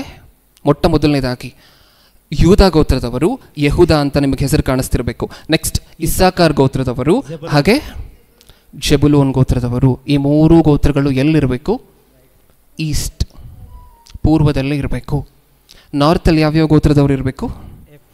ನಫ್ತಾಲಿ ಗೋತ್ರದವರು, ಆಶೇರ್ ಗೋತ್ರದವರು, ದಾನ್ ಗೋತ್ರದವರು. ಈ 3 ಗೋತ್ರಗಳು ನಾರ್ತಲ್ಲಿ ತಮ್ಮ ಗುಡಾರಗಳನ್ನು ಹಾಕ್ಕೊಂಡು ಅಲ್ಲಿ ವಾಸ ಮಾಡಬೇಕು. ಇಷ್ಟ ಬಂದಂತೆ 4 ದಿಕ್ಕುಗಳಲ್ಲಿ ಒಂದೇ ದಿಕ್ಕಲ್ಲಿ ಇದ್ಬಿಡ್ತೀವಿ, ಇಲ್ಲಿ ಚೆನ್ನಾಗಿದೆ ಜಾಗ ಅಂತ ಇರೋ ಹಂಗಿಲ್ಲ. ದೇವರು ಸ್ಟ್ರಿಕ್ಟಾಗಿ ಹೇಳಿದ್ದಾರೆ, ಪ್ರತ್ಯಕ್ಷ ಗುಡಾರ ಮಧ್ಯದಲ್ಲಿರುತ್ತೆ. ನಿಮ್ಮ 12 ಗೋತ್ರಗಳು ಸ್ಪ್ಲಿಟ್ ಆಗಿ ಎಲ್ಲೆಲ್ಲಿ ಯಾರ್ಯಾರು ವಾಸ ಮಾಡಬೇಕು ಅನ್ನುವಂತಹದ್ದು ದೇವರೇ ವಿವರಿಸಿದ್ದಾರೆ. ಓಕೆ, ಈಗ ವೆಸ್ಟಲ್ಲಿ ಯಾರ್ಯಾರು ಇರಬೇಕು? ಎಫ್ರಾಯಿಮ್ ಗೋತ್ರದವರು, ಮನಸ್ಸೆ ಗೋತ್ರದವರು, ಬೆನ್ಯಾಮೀನ್ ಗೋತ್ರದವರು. ನೆಕ್ಸ್ಟ್ ಸೌತಲ್ಲಿ ದಕ್ಷಿಣದಲ್ಲಿ ಯಾರ್ಯಾರು ಇರಬೇಕು? ಗಾದ್ ಗೋತ್ರದವರು, ಸಿಮಿಯೋನ್ ಗೋತ್ರದವರು, ರೂಬೇನ್ ಗೋತ್ರದವರು. ಇದು ಅರೇಂಜ್ಮೆಂಟ್, ದೇವರು ಹೇಳಿರುವಂತಹ ಅರೇಂಜ್ಮೆಂಟ್. ನನಗೆ ನಿಮ್ಮ ಮಧ್ಯ ವಾಸ ಮಾಡಲಿಕ್ಕೆ ಒಂದು ಪ್ರತ್ಯಕ್ಷ ಗುಡಾರವನ್ನು ಮಾಡಿ ಅಂತ ಹೇಳಿ ದೇವರು ಮಧ್ಯ ಪ್ರತ್ಯಕ್ಷ ಗುಡಾರವನ್ನು ಏರ್ಪಡಿಸುವಂತೆ ಮಾಡಿ ಅದರ ಸುತ್ತಲೂ ಇಸ್ರಾಯೇಲ್ಯರು ಹೇಗೆ ಸ್ಪ್ಲಿಟ್ ಆಗಬೇಕು ಅಂತಲೂ ಬರೆಸಿದ್ದಾರೆ. ಹೌದಾ? ಅಷ್ಟು ಮಾತ್ರ ಅಲ್ಲ. ಈಗ ನೆಕ್ಸ್ಟ್ ಇಮೇಜ್ಗೆ ಹೋಗೋಣ. ಬೇಡ, ಇದೇ ಇಮೇಜ್ ಇರಲಿ, ಒಂದು ನಿಮಿಷ. ಈ 4 ಗೋತ್ರಗಳು ಆ ಆಲಯದ ಸುತ್ತ ಇದ್ದರೆ ಆ ಆಲಯಕ್ಕೂ ಈ ಗೋತ್ರಗಳಿಗೂ ಮಧ್ಯ ಇನ್ನೊಬ್ಬರು ಇರಬೇಕು. ಈ 12 ಗೋತ್ರಗಳಲ್ಲಿ ಯಾರೋ ಒಬ್ಬರು ಮಿಸ್ ಆಗ್ತಿದಾರಲ್ವ? ಯಾರು? ಯಾವುದೋ ಒಂದು ವಂಶ ಮಿಸ್ ಆಗ್ತಿದೆಯಲ್ವಾ? ಲೇವಿಯರು. Very good. ಇವರು ಎಲ್ಲಿರಬೇಕು? ಲೇವಿ ಗೋತ್ರದವರು ಎಲ್ಲಿರಬೇಕು? ನೀವು ಆ ಟೆಂಟನ್ನು ನೋಡಿದ್ರಲ್ವ, ಸುತ್ತ ವೈಟ್ ಬಾರ್ಡರ್ ಕಾಣಿಸ್ತಲ್ವ ನಿಮಗೆ? ಅದರ ಸುತ್ತ ಯಾರಿರಬೇಕು ಗೊತ್ತಾ? ಫಸ್ಟು ಲೇವಿ ಗೋತ್ರದವರು, ಆಮೇಲೆ ಇಸ್ರಾಯೇಲಿಯರು ವಾಸ ಮಾಡುವಂತಹ ಪ್ರದೇಶ. ಆಲಯದ ಸುತ್ತ ಯಾರಿರಬೇಕು? ಈಗ ಝೂಮ್ ಇನ್ ಮಾಡು. ಪ್ರತ್ಯಕ್ಷ ಗುಡಾರದ ಪಕ್ಕ 4 ಬಾಕ್ಸ್ಗಳು ಕಾಣಿಸ್ತಿದೆಯಲ್ವ ನಮಗೆ? ಆ 12 ಗೋತ್ರದವರು ಬರುವುದಕ್ಕಿಂತ ಮುಂಚೆ ಈ ಪ್ರತ್ಯಕ್ಷ ಗುಡಾರಕ್ಕೂ ಆಮೇಲೆ ಇಸ್ರಾಯೇಲಿಯರು ಗೋತ್ರಗಳು ವಾಸ ಮಾಡುವಂಥ ಆ ಜಾಗಕ್ಕೂ ಮಧ್ಯ 4 ದಿಕ್ಕುಗಳಲ್ಲಿ ಒಂದೊಂದು ಜನಾಂಗದ ಹೆಸರು ಕಾಣಿಸ್ತಿದೆಯಲ್ವ? ಲೇವಿ ಗೋತ್ರದವರಲ್ಲಿರಬೇಕು. ಲೇವಿಯರ 3 ವಂಶ, ಆ ವಂಶದಿಂದ ಬಂದಿರುವಂತಹದ್ದು ಮೊಟ್ಟ ಮೊದಲನೇದಾಗಿ ಮೆರಾರಿಯರು ನಾರ್ತಲ್ಲಿರಬೇಕು. ಮೆರಾರಿಯರು ನಾರ್ತಲ್ಲಿ, ಉತ್ತರದಲ್ಲಿರಬೇಕು. ದಕ್ಷಿಣದಲ್ಲಿ ಯಾರಿರಬೇಕು? ಕೆಹಾತಿಯರು. ಹೌದಾ? ನೆಕ್ಸ್ಟ್ ಈಸ್ಟಲ್ಲಿ ಯಾರಿರಬೇಕು? ಮೋಶೆ ಮತ್ತು ಯಾಜಕರು. ಯಹೂದ್ಯ ಗೋತ್ರ ಈಸ್ಟಲ್ಲಿ ಬರ್ತಿದೆ, ಮೋಶೆ ಮತ್ತು ಯಾಜಕರು ಈಸ್ಟಲ್ಲಿ ಬರ್ತಿದ್ದಾರೆ. ಹೌದಾ? ಇನ್ನು ವೆಸ್ಟಲ್ಲಿ ಯಾರು ಇರಬೇಕು? ಗೇರ್ಷೋನಿಯರು. ಇಷ್ಟು ಆ 4 ವಂಶಸ್ಥರು ಯಾವ ವಂಶಸ್ಥರಿಂದ ಡಿಕ್ಲೈನ್ ಆಗಿ ಬರ್ತಿರುವಂತಹದ್ದು? ಲೇವಿ ಗೋತ್ರದಿಂದ. ಅರ್ಥ ಆಗ್ತಿದೆಯಾ ನಮಗೇನಾದರೂ? ಪ್ರತ್ಯಕ್ಷ ಗುಡಾರ ಮಧ್ಯ ಅವರ ಸುತ್ತ 12 ಗೋತ್ರದವರು ಹೇಗೆ ವಾಸ ಮಾಡಬೇಕು? ದೇವರು ಹೇಳಿರುವಂತಹ ಪ್ರಕಾರ 3 ಗೋತ್ರದವರು ಒಂದೊಂದು ದಿಕ್ಕಿನಲ್ಲಿ ವಾಸ ಮಾಡ್ತಾ ಹೋಗಬೇಕು. ಓಕೆ, ಅವರಿಗೂ ಪ್ರತ್ಯಕ್ಷ ಗುಡಾರಕ್ಕೂ ಮಧ್ಯ ಯಾರು ವಾಸ ಮಾಡಬೇಕು? ಲೇವಿಯರು ವಾಸ ಮಾಡಬೇಕು. ನೆಕ್ಸ್ಟ್ ಇಮೇಜ್ಗೆ ಹೋಗೋಣ. ಈ ಇಮೇಜಲ್ಲಿ ನಮಗೆ ಇನ್ನೂ ಸ್ಪಷ್ಟವಾಗಿ ನೀಟಾಗಿ ಕಾಣಿಸ್ತಿದೆ ನೋಡಿ ಪ್ರಿಯರೇ. ಆ ಗೋತ್ರದವರು ನಮ್ಮ ಕಣ್ಣು ಕಾಣಿಸ್ತಿದ್ದಾರೆ. ಹಾಗೆ ಪ್ರತ್ಯಕ್ಷ ಗುಡಾರದ ಸುತ್ತಲೂ ಇರುವಂತಹ ಲೇವಿ ಗೋತ್ರದವರು ನಮ್ಮ ಕಣ್ಣು ಕಾಣಿಸ್ತಿದ್ದಾರೆ. ಇನ್ನು ಆ ಕೊನೆಯಲ್ಲಿ ಏನೋ ಬರೆದಿದ್ದಾರಲ್ವ, ಹಿಂಗೆ ಅದನ್ನು ಝೂಮ್ ಮಾಡಿ ತೋರಿಸ್ತೀರಾ? ಆ ಕೊನೆಯಲ್ಲಿ ಎಡ್ಜಲ್ಲಿ ಬರೆದಿದ್ದಾರಲ್ವ ಹೆಸರುಗಳು, ಮೇಲೆ ಟಾಪಲ್ಲೆಲ್ಲ 4 ದಿಕ್ಕಿನಲ್ಲಿ ಏನೇನು? ಮೇಲೆ ಏನು ಬರೆದಿದ್ದಾರೆ? ದಾನ್ ಕುಲದ ದಂಡು, ಪಾಳೆಯ ಅಂತಲೂ ಕರಿತೀವಿ. ಸತ್ಯವೇದದಲ್ಲಿ ಬರೆಸಿರುವಂತಹ ಮಾತುಗಳಿದೆಲ್ಲ. ಅಲ್ಲಿ ಮೇಲೆ ಉತ್ತರ ದಿಕ್ಕಿನಲ್ಲಿ 3 ಗೋತ್ರದವರು ವಾಸ ಮಾಡ್ತಿದ್ದಾರಲ್ವ, ಆ 3 ಗೋತ್ರದವರು ವಾಸ ಮಾಡಿದ್ರೂ ಸಹ ಆ ಎಂಟೈರ್ ಕಾಲೋನಿಗಿರುವಂಥ ಹೆಸರು ಒಂದು ಗೋತ್ರದ್ದು ಮಾತ್ರ. ಆ ಗೋತ್ರ ಯಾವುದು? ದಾನ್ ಕುಲದ ಪಾಳೆಯ. ಅದು ಕಾಲೋನಿ. ನಮಗೆ ಅರ್ಥ ಆಗುವಂತಹ ಭಾಷೆಯಲ್ಲಿ ಹೇಳಬೇಕಂದ್ರೆ ಅಲ್ಲಿ 3 ಮನೆಗಳಿದೆ. ಆ 3 ಮನೆಗಳಲ್ಲಿ ಬೇರೆ ಬೇರೆ ಗೋತ್ರದವರು ವಾಸ ಮಾಡ್ತಿದ್ದಾರೆ. ಆದರೆ ಆ 3 ಮನೆಗಳಿರುವಂತಹ ಜಾಗಕ್ಕೆ ಸೇರಿ ಕೊಟ್ಟಿರುವಂಥ ಹೆಸರೇನು? ದಾನ್ ಗೋತ್ರದ ಪಾಳೆಯ. ಹೌದಾ? ಇನ್ನು ಈಸ್ಟಲ್ಲಿರುವಂತಹ ಆ ಪಾಳೆಯಕ್ಕೆ ಹೆಸರೇನು? ಯಹೂದ ಕುಲದ ದಂಡು. ವೆಸ್ಟಲ್ಲಿರುವಂತಹ ಪಾಳೆಯಕ್ಕೆ ಹೆಸರು ಎಫ್ರಾಯಿಮ್ ಕುಲದ ದಂಡು. ನೆಕ್ಸ್ಟ್ ಸೌತ್, ರೂಬೇನ್ ಕುಲದ ದಂಡು, ಪಾಳೆಯ. ಅರ್ಥ ಆಯ್ತಾ ನಮಗಿಷ್ಟು ಸಹ? ಇದು ಪ್ರತ್ಯಕ್ಷ ಗುಡಾರದ ಔಟರ್ ಅರೇಂಜ್ಮೆಂಟ್, ಹೊರಗಿನ ಅರೇಂಜ್ಮೆಂಟ್. ದೇವರು ಹೆಂಗೆ ಹೇಳಿದ್ರೋ ಹಾಗೆ ಮಾಡಿ ಮುಗಿಸಿದ್ರು ಇಷ್ಟನ್ನೂ ಸಹ. ಕಾಂಪ್ಲೆಕ್ಸ್ ಆಗಿದೆಯಾ? ತುಂಬ ಅರ್ಥ ಮಾಡ್ಕೊಳ್ಲಿಕ್ಕೆ ಕಷ್ಟವಾಗಿದೆಯಾ? ಈ ಅಂಶ ಇಷ್ಟಕ್ಕೂ ನಮಗೇನು ತಿಳಿಸ್ಬೇಕು, ಏನಂತ ಎಚ್ಚರಿಕೆ ಕೊಡಬೇಕು ಅಂತ ಹೇಳಿದ್ರೆ, ಕಳೆದ ವಾರನೂ ರಾಮಣ್ಣನವರು ಮಾತಾಡಿದ್ರು. ಇಷ್ಟಕ್ಕೂ ಸ್ವಲ್ಪ ಸತ್ಯವೇದ ನಮಗೆ ಗೊತ್ತಾಗಿದ ತಕ್ಷಣ ಸಾಕಷ್ಟು ತಿಳ್ಕೊಂಡಿದ್ದೀವಿ. ನಮಗೆ ಗೊತ್ತಿಲ್ಲದೆ ಇರುವಂತಹದ್ದು ಯಾವುದೂ ಇಲ್ಲ ಅನ್ನುವಂತಹ ಮನೋಭಾವ, ಮನಸ್ಥಿತಿ ಬರುವಂತಹದ್ದು ಸಹಜ. ನಿಜನಾ? ಅದು ಬರಬಹುದಾ? ಅದು ಬರಬಾರ್ದು ಅಂತ ರಾಮಣ್ಣನವರು ಕಳೆದ ವಾರ ಎಚ್ಚರಿಕೆ ಕೊಟ್ಟಿದ್ರಲ್ವ. ಇದನ್ನು ಏನಕ್ಕೋಸ್ಕರ ಮತ್ತೆ ಸ್ಟ್ರೆಸ್ ಮಾಡಿ 2ನೇ ಸರಿ ಹೇಳ್ತಿರುವಂತಹದ್ದು ಅಂದರೆ ಅದಕ್ಕೊಂದು ಕಾರಣ ಇದೆ. ಹೆಸರುಗಳನ್ನು ರಿವೀಲ್ ಮಾಡಲಿಕ್ಕೆ ಖಂಡಿತವಾಗ್ಲೂ ಯಾರಿಗೂ ಇಷ್ಟ ಇಲ್ಲ, ನಮ್ಮ ಯಾರಿಗೂ. ಆದರೆ ನನಗೆಲ್ಲ ಗೊತ್ತು ಅನ್ನುವಂತಹ ಈ ಒಂದು ಖಾಯಿಲೆ ಅಂತ ಹೇಳ್ಬೋದು ಇದನ್ನು. ಈ ಖಾಯಿಲೆ ಬಹುತೇಕವಾಗಿ ಹಿರಿಯರಿಗೆ ಬರೋದಿಲ್ಲ, ವಯಸ್ಸು ಸ್ವಲ್ಪ ಆಗಿರುವಂಥವರಿಗೆ ಬರೋದಿಲ್ಲ. ಯಾರಿಗೆ ನಾರ್ಮಲಾಗಿ ಬರುತ್ತೆ? ಯೌವನಸ್ಥರಿಗೆ. ಹೌದಾ? ಅದಕ್ಕೋಸ್ಕರ ಹುಷಾರಾಗಿ ಇರಬೇಕಾಗಿರುವಂತಹದ್ದು ಯಾರು? ಅತಿ ಹೆಚ್ಚಾಗಿ ಕೇರ್ಫುಲ್ಲಾಗಿ ಜಾಗ್ರತೆಯಾಗಿ ಹುಷಾರಾಗಿರಬೇಕಾಗಿರುವಂತಹದ್ದು ಯಾರು? ಯೌವನಸ್ಥರೇ. D1 ಬರಿತಿದ್ದೀವಿ ಅಂತನೋ, D2 ಬರಿತಿದ್ದೀವಿ ಅಂತನೋ, B2 ಬರಿತಿದ್ದೀವಿ ಅಂತನೋ ಸ್ವಲ್ಪನೂ ಜಂಬ ಆಗಿರ್ಬೋದು, ಅಹಂಕಾರ ಆಗಿರಬಹುದು ನಮ್ಮಲ್ಲಿ ಯಾವತ್ತೂ ಸಹ ಕಾಣಿಸ್ಕೊಳ್ಳಬಾರದು. ಈ ಸಂದೇಶ ಎಲ್ಲ ನಮ್ಗೆ ಅದನ್ನು ಹೇಳುತ್ತೆ. ನಿಜನ? ಸತ್ಯವೇದದಲ್ಲಿ ನಾವಿನ್ನೂ ತಿಳ್ಕೊಬೇಕಾಗಿರುವಂಥದ್ದು ಸಾಕಷ್ಟಿದೆ. ನಾವು ಯಾರೂ ತಿಳ್ಕೊಂಡಿರುವಂಥವರಲ್ಲ. ಸತ್ಯವೇದ ಒಂದು ದೊಡ್ಡ ಸಮುದ್ರ ಆದರೆ ಒಂದು ಚಿಕ್ಕ ಹನಿ ಮಾತ್ರ ನಮಗೆ ಸಿಕ್ಕಿರುವಂತಹದ್ದು. ಒಂದು ಹನಿಯಲ್ಲಿ ಎಷ್ಟು ಡ್ರಾಪ್ಲೆಟ್ಸ್ ಇದೆ ಅಂತಾರಲ್ವ, ಆ ಡ್ರಾಪ್ಲೆಟಲ್ಲಿ ಒಂದು ಡ್ರಾಪ್ಲೆಟ್ ಮಾತ್ರ ನಮಗೆ ಸಿಕ್ಕಿರುವಂತಹದ್ದು. ಅಷ್ಟು ಮಾತ್ರ ನಮಗೆ ಗೊತ್ತು ಅಂತ ಅಂದ್ಕೊಂಡು ಸತ್ಯವೇದದ ಮುಂದೆ, ಸಂಘದ ಮುಂದೆ, ಸಭೆಯ ಮುಂದೆ, ಹಿರಿಯರ ಮುಂದೆ ಯಾವಾಗಲೂ ಸಹ ನಮಗೇನೂ ಗೊತ್ತಿಲ್ಲ ಅನ್ನುವಂತಹದ್ದನ್ನು ವ್ಯಕ್ತಪಡಿಸ್ತಾ ನಮ್ಮನ್ನು ನಾವು ತಗ್ಗಿಸ್ಕೊಂಡು ಮುಂದೆ ಹೋಗಬೇಕು. ಅದು ಒಂದು ಉದ್ದೇಶ ಈ ಸಂದೇಶವನ್ನು ನಾವು ಆಲೋಚನೆ ಮಾಡ್ತಿದ್ದೀವಿ ಅಂತ ಹೇಳಿದ್ರೆ. ಓಕೆ, ಈಗ ಮುಂದೆ ಹೋಗೋಣ. ಇಷ್ಟೊತ್ತು ನೀವು ನೋಡಿದ್ದು ಆಲಯದ ಹೊರಾಂಗಣ ಕ್ರಮ, ಹೌದಾ? ಈಗ ಆಲಯದ ಒಳಗಡೆ ಹೋಗೋಣ. ಆ ವಿಡಿಯೋಲ್ಲಿ ಲಾಸ್ಟಲ್ಲಿ ಒಂದು ಕ್ಲಿಪ್ ಬಂತಲ್ವ, ವೈಟ್ ಬಾರ್ಡರ್ ಕಾಣಿಸ್ತಿರುವಂತಹದ್ದು ಎಲ್ಲ ಕಡೆಯೂ, ಅದನ್ನು ಮಾತ್ರ ಸ್ಟಿಲ್ ಮಾಡಿಡಿ, ಪ್ಲೇ ಮಾಡುವಂಥ ಅವಶ್ಯಕತೆ ಇಲ್ಲ. ಇಷ್ಟಕ್ಕೂ ನೀವು ನೋಡಿದಂತಹ ಪ್ರತ್ಯಕ್ಷ ಗುಡಾರದಲ್ಲಿ ಎಷ್ಟು ದಿಕ್ಕುಗಳು ಕಾಣಿಸ್ತು? 4. ಎಂಟ್ರೆನ್ಸ್ ಮಾತ್ರ ಎಷ್ಟು ದಿಕ್ಕಲ್ಲಿತ್ತು? ಒಂದೇ ದಿಕ್ಕು. 4 ದಿಕ್ಕುಗಳಿದ್ದರೂ ಎಂಟ್ರೆನ್ಸ್ ಮಾತ್ರ ಒಂದೇ ದಿಕ್ಕಲ್ಲಿರುವಂತಹದ್ದು. ಅದಾದ ನಂತರ ಆ ಹೊರಾಂಗಣದ ಅರೇಂಜ್ಮೆಂಟ್ ಏನಿದೆ ಅದರಲ್ಲಿ ಇಸ್ರಾಯೇಲಿಯರ ಬೇರೆ ಬೇರೆ ಗೋತ್ರಗಳು ಬೇರೆ ಬೇರೆ ಸೈಡ್ ಇದ್ದುಕೊಂಡು ಆ ಪ್ರತ್ಯಕ್ಷ ಗುಡಾರಕ್ಕೂ ಆ ಇಸ್ರಾಯೇಲಿಯರಿಗೂ ಮಧ್ಯೆ ಯಾರು ಇರಬೇಕು ಅಂತ ದೇವರು ಇನ್ಸ್ಟ್ರಕ್ಟ್ ಮಾಡಿದ್ರು? ಯಾಜಕರು, ಲೇವಿ ಗೋತ್ರದವರು. ಏನಕ್ಕೋಸ್ಕರ ಅವರಿಗೂ ಆಲಯಕ್ಕೂ ಮಧ್ಯೆ ಇವರು ಇರಬೇಕು? ಏನನ್ನು ಸೂಚಿಸ್ತಿದೆ ಹೇಳಿ ಅದನ್ನು? ಅದು ಏನನ್ನು ಸೂಚಿಸ್ತಿದೆ? ದೇವರಿಗೂ ಮನುಷ್ಯರಿಗೂ ಮಧ್ಯ ಯಾರಿರಬೇಕು? ಯಾಜಕರಿರಬೇಕು. ಇನ್ನೊಂದು ಸಾರಿ ಹೇಳಿ. ದೇವರಿಗೂ ಮನುಷ್ಯರಿಗೂ ಮಧ್ಯೆ ಯಾರು ವಾಸ ಮಾಡಬೇಕು? ಯಾಜಕರು. ಅದು ಏನನ್ನು ಸೂಚಿಸ್ತಿದೆ? ಅದು ಏನನ್ನು ಸೂಚಿಸ್ತಿದೆ?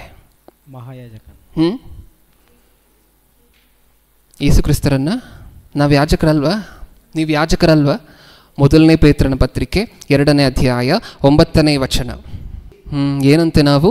ನಿಮ್ಮನ್ನು ಕತ್ತಲೆಯೊಳಗಿಂದ ಕರೆದು ತನ್ನ ಆಶ್ಚರ್ಯಕರವಾದ ಬೆಳಕಿನಲ್ಲಿ ಸೇರಿಸಿದ ಆತನ ಗುಣಾತಿಶಯಗಳನ್ನು ಪ್ರಚುರ ಮಾಡುವವರಾಗುವಂತೆ ದೇವರು ಆದುಕೊಂಡ ಜನಾಂಗವು ರಾಜವಂಶಸ್ಥರಾದ ಯಾರು? ಒಟ್ಟಿಗೆ ಓದೋಣ ಇದನ್ನೆಲ್ಲರೂ ಸಹ. ಯಾಜಕರು. ಯಾಜಕರು ಯಾರು? ನಾವೆಲ್ಲರೂ ಸಹ ಯಾಜಕರು. ಮಧ್ಯ ಇರುವಂತಹದ್ದು ಒಂದು ವೇಳೆ ಸಭೆ ಅಂತ ಅಂದ್ಕೊಂಡ್ರೆ, ಮಧ್ಯ ಇರುವಂಥವರು ದೇವರು ಅಂತ ಅಂದ್ಕೊಂಡ್ರೆ, ದೇವರಿಗೂ ಜನಕ್ಕೂ ಮಧ್ಯ ಯಾರಿದ್ದಾರೆ? ಕ್ರೈಸ್ತರು. ಈಗಿನ ಕಾಲದಲ್ಲಿ ಯಾರಿದ್ದಾರೆ? ಕ್ರೈಸ್ತರು. ಯಾಜಕರು ಅಂದರೆ ನಾವೇ ಅಲ್ವಾ? ಕ್ರೈಸ್ತರು. ಜನಕ್ಕೂ ದೇವರಿಗೂ ಮಧ್ಯಸ್ಥರಾಗಿ ಯಾರಿದ್ದಾರೆ ಈ ಕಾಲದಲ್ಲಿ? ಕ್ರೈಸ್ತರು. ಹಳೆ ಒಡಂಬಡಿಕೆಯಲ್ಲಿ ಯಾಜಕರಿಗೆ ಇನ್ನೊಂದು ಬಾಧ್ಯತೆಯನ್ನು ಕೊಟ್ಟಿದ್ರು, ಲೇವಿ ಗೋತ್ರದವರಿಗೆ ಇನ್ನೊಂದು ಬಾಧ್ಯತೆಯನ್ನು ಕೊಟ್ಟಿದ್ರು. ಏನು? ಜನರಿಗೆ ಅವ್ರು ಏನು ತಿಳಿಸ್ಬೇಕು? ದೇವರ ವಾಕ್ಯವನ್ನು. ಆ ವಚನವನ್ನು ಒಂದು ಸರಿ ಓದೋಣ. ಧರ್ಮೋಪದೇಶ ಕಾಂಡ 33ನೇ ಅಧ್ಯಾಯ 10ನೇ ವಚನ.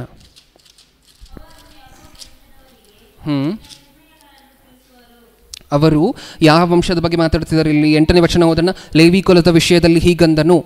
ಸಿಕ್ತಾ ಮಾತು ನಮಗೆ 8ನೇ ವಚನದಲ್ಲಿ? ಲೇವಿ ಕುಲದ ವಿಷಯದಲ್ಲಿ ಹೀಗಂದನು. 10ನೇ ವಚನದಲ್ಲಿ ಅವರೇನು ಮಾಡ್ತಾರೆ? ಅವರು ಯಾಕೋಬ ವಂಶದವರಿಗೆ ನಿನ್ನ ನಿರ್ಣಯಗಳನ್ನು ತಿಳಿಸುವರು, ಇಸ್ರಾಯೇಲಿಯರಿಗೆ ನಿನ್ನ ಧರ್ಮಶಾಸ್ತ್ರವನ್ನು ಕಲಿಸುವರು. ಇಸ್ರಾಯೇಲಿಯರಿಗೆ ನಿನ್ನ ಧರ್ಮಶಾಸ್ತ್ರವನ್ನು ಯಾರು ಕಲಿಸ್ತಾರೆ? ಲೇವಿಯರು, ಯಾಜಕರು. ಸಮಾಜಕ್ಕೆ ದೇವರನ್ನು ಪರಿಚಯ ಮಾಡುವಂತಹ ಬಾಧ್ಯತೆ ಯಾರದು? ಯಾಜಕರದ್ದು. ಆ ಯಾಜಕರು ಈಗ ಯಾರು? ಕ್ರೈಸ್ತರು. ದೇವರಿಗೂ ಜನಕ್ಕೂ ಮಧ್ಯೆ ಯಾರು ನಿಂತಿದ್ದಾರೆ? ನಾವು, ನೀವು. ಹೌದಲ್ವಾ? ದೇವರು ಪ್ರಪಂಚಕ್ಕೆ ಎಟುಕದೇ ಇರುವಂಥ ಸ್ಥಾನದಲ್ಲಿದ್ದರೆ ಅವ್ರ ಹತ್ರ ಹೋಗಿ ಅವ್ರಿಗೆ ವಾಕ್ಯವನ್ನು ನೀವು ಹೇಳಿ ಅವ್ರನ್ನ ಕರ್ಕೊಂಡು ಬಂದು ಎಲ್ಲಿ ಬಿಡಬೇಕು? ಎಲ್ಲಿ ಬಿಡಬೇಕು? ಆ 3 ದಿಕ್ಕಲ್ಲಿ ಬಾಗಿಲುಗಳಿರಲಿಲ್ಲ. ಎಷ್ಟು ಕಡೆ ಇತ್ತು ಎಂಟ್ರೆನ್ಸು? ಒಂದೇ ಕಡೆ. ಆ ಎಂಟ್ರೆನ್ಸ್ ಏನನ್ನು ಸೂಚಿಸ್ತಿದೆ? ಆ ಎಂಟ್ರೆನ್ಸು ಏನನ್ನು ಸೂಚಿಸ್ತದೆ? ಸತ್ಯವೇದಲ್ಲಿರುವಂತಹ ಮಾತನ್ನು ನೋಡೋಣ. ಸತ್ಯವೇದ ಏನು ಹೇಳುತ್ತೆ ಬಾಗಿಲು ಅನ್ನೋದಕ್ಕೋಸ್ಕರ ಯೋಹಾನನು ಬರೆದ ಸುವಾರ್ತೆ 10ನೇ ಅಧ್ಯಾಯ 9ನೇ ವಚನ. 10:9. ನಾನೇ ಆ ಬಾಗಿಲು, ನನ್ನ ಮುಖಾಂತರವಾಗಿ ಯಾವನಾದರೂ ಒಳಗೆ ಹೋದರೆ ಸುರಕ್ಷಿತವಾಗಿದ್ದು ಒಳಗೆ ಹೋಗುವನು. ಯಾರಂತೆ ಬಾಗಿಲು? ಯಾರಂತೆ? ಯೇಸು ಕ್ರಿಸ್ತರು. ಈಗ ಸುತ್ತ ನಿಂತಿರುವಂತಹ ಯಾಜಕರ ಕೆಲಸ ಏನು? ದೇವರಿಗೂ ಜನರಿಗೂ ಮಧ್ಯೆ ನಿಂತಿರುವಂತಹ ಯಾಜಕರ ಕೆಲಸ ಏನು? ಜನರ ಹತ್ರ ಮಾತಾಡಿ, ಅವರನ್ನು ಕನ್ವಿನ್ಸ್ ಮಾಡಿ, ಅವರಿಗೆ ವಾಕ್ಯ ಹೇಳಿ, ಅವರನ್ನು ಕರ್ಕೊಂಡು ಬಂದು ಎಲ್ಲಿ ಬಿಡಬೇಕು? ನೀವು ಆ ಎಂಟ್ರೆನ್ಸ್ ಹತ್ರ ಬಿಡಬೇಕು, ಯೇಸು ಕ್ರಿಸ್ತರ ಹತ್ರ ಬಿಡಬೇಕು. ಇದನ್ನು ಹೇಳ್ಕೊಡ್ತಿದ್ಯಾ ಹೊರಾಂಗಣ ಪ್ರಾಕಾರ? ಇಷ್ಟಕ್ಕೂ ಪ್ರತ್ಯಕ್ಷ ಗುಡಾರದ ಈ 33 ಅಧ್ಯಾಯದಲ್ಲಿ ಏನು ಬರ್ಸಿದಾರೋ ದೇವರು, ಅದನ್ನು ಡೀಟೇಲ್ಡಾಗಿ ಮಾತಾಡ್ಕೊಬೇಕಾದ್ರೆ ಅಪ್ರಾಕ್ಸಿಮೇಷನ್ ಆಗಿ ನಮಗೆ ಸುಮಾರು ಒಂದು 42ರಿಂದ 43 ಗಂಟೆಗಳು ಹಿಡಿಸುತ್ತೆ. ಆ 33 ಚಾಪ್ಟರ್ಸ್ ಏನಿದೆ ಅದನ್ನು ಪೂರ್ತಿಯಾಗಿ ಒಂದೊಂದು ಅಳತೆಬದ್ಧವಾಗಿ 2 ಅಡಿ ಅಂದರೆ ಏನು, 1.5 ಅಡಿ ಅಂದರೆ ಏನು, 2.5 ಅಡಿ ಅಂದರೆ ಏನು, ಈ ಬಣ್ಣ ಏನನ್ನು ಸೂಚಿಸುತ್ತೆ, ಆ ಬಣ್ಣ ಏನನ್ನು ಸೂಚಿಸುತ್ತೆ, ಈ ಥರ ಡೀಟೇಲ್ಡಾಗಿ ಮಾತಾಡ್ಕೊಂಡು ಹೋಗ್ಲಿಕ್ಕೆ ಎಷ್ಟು ಗಂಟೆಗಳು ಬೇಕು? 43-42 ಗಂಟೆ, 42 hours. ಅಷ್ಟಾಗೋದಿಲ್ಲ ಅಂತ ಹೇಳಿ, ಅಷ್ಟು ಹೇಳಿದ್ರೆ ಯಾರು ಸಂಡೇ ಬರೋದೇ ಬಿಟ್ಬಿಡ್ತಾರೆ ಚರ್ಚ್ಗೆ ಅನ್ನುವಂತಹದ್ದನ್ನು ತಲೆಯಲ್ಲಿ ಇಟ್ಕೊಂಡು ಸದ್ಯಕ್ಕೆ ಅದನ್ನು ಕುದಿಸಿ ಒಂದು 3 ಗಂಟೆಗಳು ಮೇನ್ ಆಗಿರುವಂಥ ಆಬ್ಜೆಕ್ಟ್ಸ್ ಏನೇನು ಹೇಳ್ತದೆ ಅನ್ನುವಂತಹದನ್ನು ಮಾತ್ರ ನೋಡ್ತಾ ಹೋಗ್ತಿದ್ದೇವೆ. ಓಕೆ, ಫಸ್ಟ್ ಪಾಯಿಂಟ್ ನಾವು ಅರ್ಥ ಮಾಡ್ಕೊಂಡಂತಹದ್ದು ಏನು? ಸುತ್ತ ನಿಂತಿರುವಂತಹ ಯಾಜಕರು ಯಾರು? ನಾವು, ನೀವು, ಹೌದಾ? ಓಕೆ, ಈಗ ಯಾಜಕರ ಕೆಲಸ ಏನು? ಜನರಿಗೆ ವಾಕ್ಯವನ್ನು ಹೇಳಿ ಕರ್ಕೊಂಡು ಬಂದು ಎಲ್ಲಿ ಬಿಡಬೇಕು? ಬಾಗಿಲ ಹತ್ರ. ಆ ಬಾಗಿಲು ಯಾರು? ಯೇಸು ಕ್ರಿಸ್ತರು. ಈಗ ಆ ಬಾಗಿಲಿನ ಒಳಗೆ ಪ್ರವೇಶ ಮಾಡಿದ ತಕ್ಷಣ ಏನು ಕಾಣಿಸುತ್ತೆ? ಪರಿಶುದ್ಧ ಸ್ಥಳ ಕಾಣಿಸುತ್ತೆ. ಹೊರಾಂಗಣ ಪ್ರಾಕಾರವನ್ನು, ಆ ಕರ್ಟೀನನ್ನು ನೀವು ದಾಟಿ ಒಳಗಡೆ ಹೋಗಿದ ತಕ್ಷಣ ನಿಮಗೇನು ಕಾಣಿಸುತ್ತೆ? ಯಜ್ಞವೇದಿ. ಫಸ್ಟ್ ಆಬ್ಜೆಕ್ಟ್ ಅಲ್ವಾ? ಗೇಟನ್ನು ಓಪನ್ ಮಾಡಿದ ತಕ್ಷಣ ಏನು ಕಾಣಿಸ್ತಿದೆ? ಯಜ್ಞವೇದಿ. ಯಜ್ಞವೇದಿನೇ ಏನಕ್ಕೋಸ್ಕರ ಕಾಣಿಸ್ಬೇಕು? ಯಜ್ಞವೇದಿನೇ. ಓಕೆ, ನಾನು ಇನ್ನೊಂದು ಪ್ರಶ್ನೆ ಕೇಳ್ತೀನಿ. ಆ ಗಂಗಾಳವನ್ನು ಈ ಕಡೆ ಇಟ್ಟು ಯಜ್ಞವೇದಿಯನ್ನು ಆ ಕಡೆ ಇಟ್ಟಿದ್ರೆ ಆಗ್ತಿತ್ತಲ್ವ? ಆ ಗಂಗಾಳವನ್ನು ಈ ಕಡೆ ಇಟ್ಟು ಯಜ್ಞವೇದಿಯನ್ನು ಹಿಂದೆ ಇಟ್ಟಿದ್ರೆ ಆಗ್ತಿತ್ತಲ್ವ? ಆ ತೆರೆ ತೆಗೆದ ತಕ್ಷಣ ಅಲ್ಲಿರುವಂತಹ ಯಜ್ಞವೇದಿನೇ ಏನಕ್ಕೋಸ್ಕರ ಕಾಣಿಸ್ಬೇಕು? ಏನಕ್ಕೋಸ್ಕರ ದೇವರು ಹಿಂಗೆ ಇಡಬೇಕು ಅಂತ ಹೇಳಿ ಖಂಡಿತವಾಗಿ ಬರ್ಸಿದ್ದಾರೆ? ಆ ಯಜ್ಞವೇದಿಯಲ್ಲಿ ಏನೇನಿರುತ್ತೆ ಹೇಳಿ ಪ್ರಿಯರೇ? ಯಜ್ಞವೇದಿಯಲ್ಲಿ ಏನೇನಿರುತ್ತೆ? ಕಟ್ಟಿಗೆಗಳಿರುತ್ತಾ? ಓಕೆ, ಅದು ಉರಿಬೇಕಂದ್ರೆ ಏನು ಬೇಕು? ಸೌದೆ. ಉರಿಬೇಕಂದ್ರೆ ಏನು ಬೇಕು? ಸೌದೆ ಇಟ್ಬಿಟ್ಟು ಮ್ಯಾಚ್ ಬಾಕ್ಸ್ ಇಲ್ಲ ಅಂದರೆ ಏನು ಬೇಕು? ಬೆಂಕಿ. ಯಜ್ಞವೇದಿಯಲ್ಲಿರುವಂತಹ ಬಲಿಯನ್ನು ಸುಡಬೇಕಂದ್ರೆ ಏನು ಬೇಕು? ಬೆಂಕಿ. ಆ ಬೆಂಕಿ ಏನನ್ನು ಸೂಚಿಸುತ್ತೆ? ಒಂದ್ಸಾರಿ ನೋಡೋಣ. ಇಷ್ಟಕ್ಕೂ ದೇವರು ಆ ಯಜ್ಞವೇದಿಯ ಬಗ್ಗೆ ಹೇಳಿದಂಥ ಆಚಾರವನ್ನು ಒಂದು ಸಾರಿ ನೋಡಿ, ಅದಾದ ನಂತರ ಆ ಬೆಂಕಿ ಏನನ್ನು ಸೂಚಿಸುತ್ತೆ ಅಂತ ಹೇಳಿ ನೋಡೋಣ. ಯಾಜಕಕಾಂಡ 6ನೇ ಅಧ್ಯಾಯ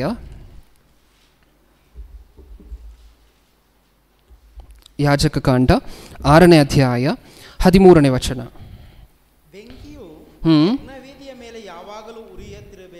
ಬೆಂಕಿಯು ಯಜ್ಞವೇದಿಯ ಮೇಲೆ ಯಾವಾಗಲೂ ಉರಿಯುತ್ತಿರಬೇಕು, ಆರಿ ಹೋಗಬಾರದು. ಏನಾಗಿರ್ಬೇಕಂತೆ ಬೆಂಕಿ? ಯಾವಾಗಲೂ ಸಹ ಉರಿತಾನೇ ಇರಬೇಕು, ಆರಿ ಹೋಗಬಾರ್ದು. ಆರಿ ಹೋಗುವಂತಹ ಬೆಂಕಿ ಅಲ್ಲ. ಮತ್ತು ದೇವರು ಅದರಲ್ಲೂ ಏನೋ ತೋರಿಸ್ಬೇಕು ಅಂದ್ಕೊಂಡಿದ್ದಾರೆ. ಏನನ್ನು ಸೂಚಿಸುತ್ತೆ ಹೇಳಿ? ಬೆಂಕಿ ಅಂದರೆ ನಮ್ಮ ತಲೆಗೆ ಬರುವಂತಹ ವಿಚಾರಗಳನ್ನು ಹೇಳ್ತಾ ಹೋಗಿ. ನರಕ. Okay, next. ಇನ್ನೂ ಏನೇನು ಬರುತ್ತೆ ನಮ್ಮ ತಲೆಗೆ? ಆಮೇಲೆ ದೇವರ ವಾಕ್ಯ. ಆಮೇಲೆ ಇಬ್ರಿಯರಿಗೆ ಬರೆದ ಪತ್ರಿಕೆ 12ನೇ ಅಧ್ಯಾಯ. ಇಬ್ರಿಯರಿಗೆ ಬರೆದ ಪತ್ರಿಕೆ 12ನೇ ಅಧ್ಯಾಯ 29ನೇ ವಚನವನ್ನು ನೋಡೋಣ. 12:29. ಯಾರಂತೆ ಅಗ್ನಿ? ಯಾಕೆಂದರೆ ನಮ್ಮ ದೇವರು ದಹಿಸುವ ಅಗ್ನಿಯಾಗಿದ್ದಾನೆ. ಆ ಬೆಂಕಿ ಏನನ್ನು ಸೂಚಿಸ್ತದೆ? ತಂದೆಯಾಗಿರುವಂತಹ ದೇವರನ್ನು ಸೂಚಿಸ್ತಿದೆ. ಇಷ್ಟಕ್ಕೂ ಆ ಬೆಂಕಿ ಆ ಯಜ್ಞವೇದಿಯಲ್ಲಿ ಏನು ಮಾಡ್ತಿದೆ? ಏನನ್ನು ತೋರಿಸ್ತಿದೆ? ಇಷ್ಟಕ್ಕೂ ಒಂದು ಬಲಿ ಕೊಡಬೇಕು ಅನ್ನೋದಕ್ಕಿಂತ ಮುಂಚೆ ತೊಗೊಬೇಕಾಗಿರುವಂಥ ಕ್ರಮಗಳೇನೇನು? ನೀವು ಬಲಿ ಕೊಡ್ತಿದ್ದೀರಾ ಅಂತ ಹೇಳಿದ್ರೆ ಆ ಪಶು ಹೇಗಿರಬೇಕು? ಆ ಕುರಿಮರಿ ಹೇಗಿರಬೇಕು? ಪೂರ್ಣಾಂಗವಾಗಿರಬೇಕು, ಲೋಪಗಳಿಲ್ಲದೆ ಇರುವಂತಹದ್ದಿರಬೇಕು. ಹಿಂಗಿರ್ಬೇಕಲ್ವ ಕುರಿಮರಿ? ಓಕೆ. ಪರಿಶುದ್ಧವಾಗಿರುವಂಥ ಕುರಿಮರಿಯನ್ನು ತೊಗೊಂಡು ಬಂದು ಒಬ್ಬ ಪಾಪಿ, ಹಳೆ ಒಡಂಬಡಿಕೆಯಲ್ಲಿ ಪಾಪಿ ಏನು ಮಾಡ್ತಾನೆ? ಏನಕ್ಕೋಸ್ಕರ ಈ ಪಾಪಿಯ ಬದಲು ಆ ಕುರಿಮರಿ ಬಲಿ ಆಗ್ತದೆ? ಪರಿಶುದ್ಧವಾಗಿರುವಂಥ ಕುರಿಮರಿ ಅದರ ತಲೆ ಮೇಲೆ ಏನು ಬೀಳ್ತದೆ?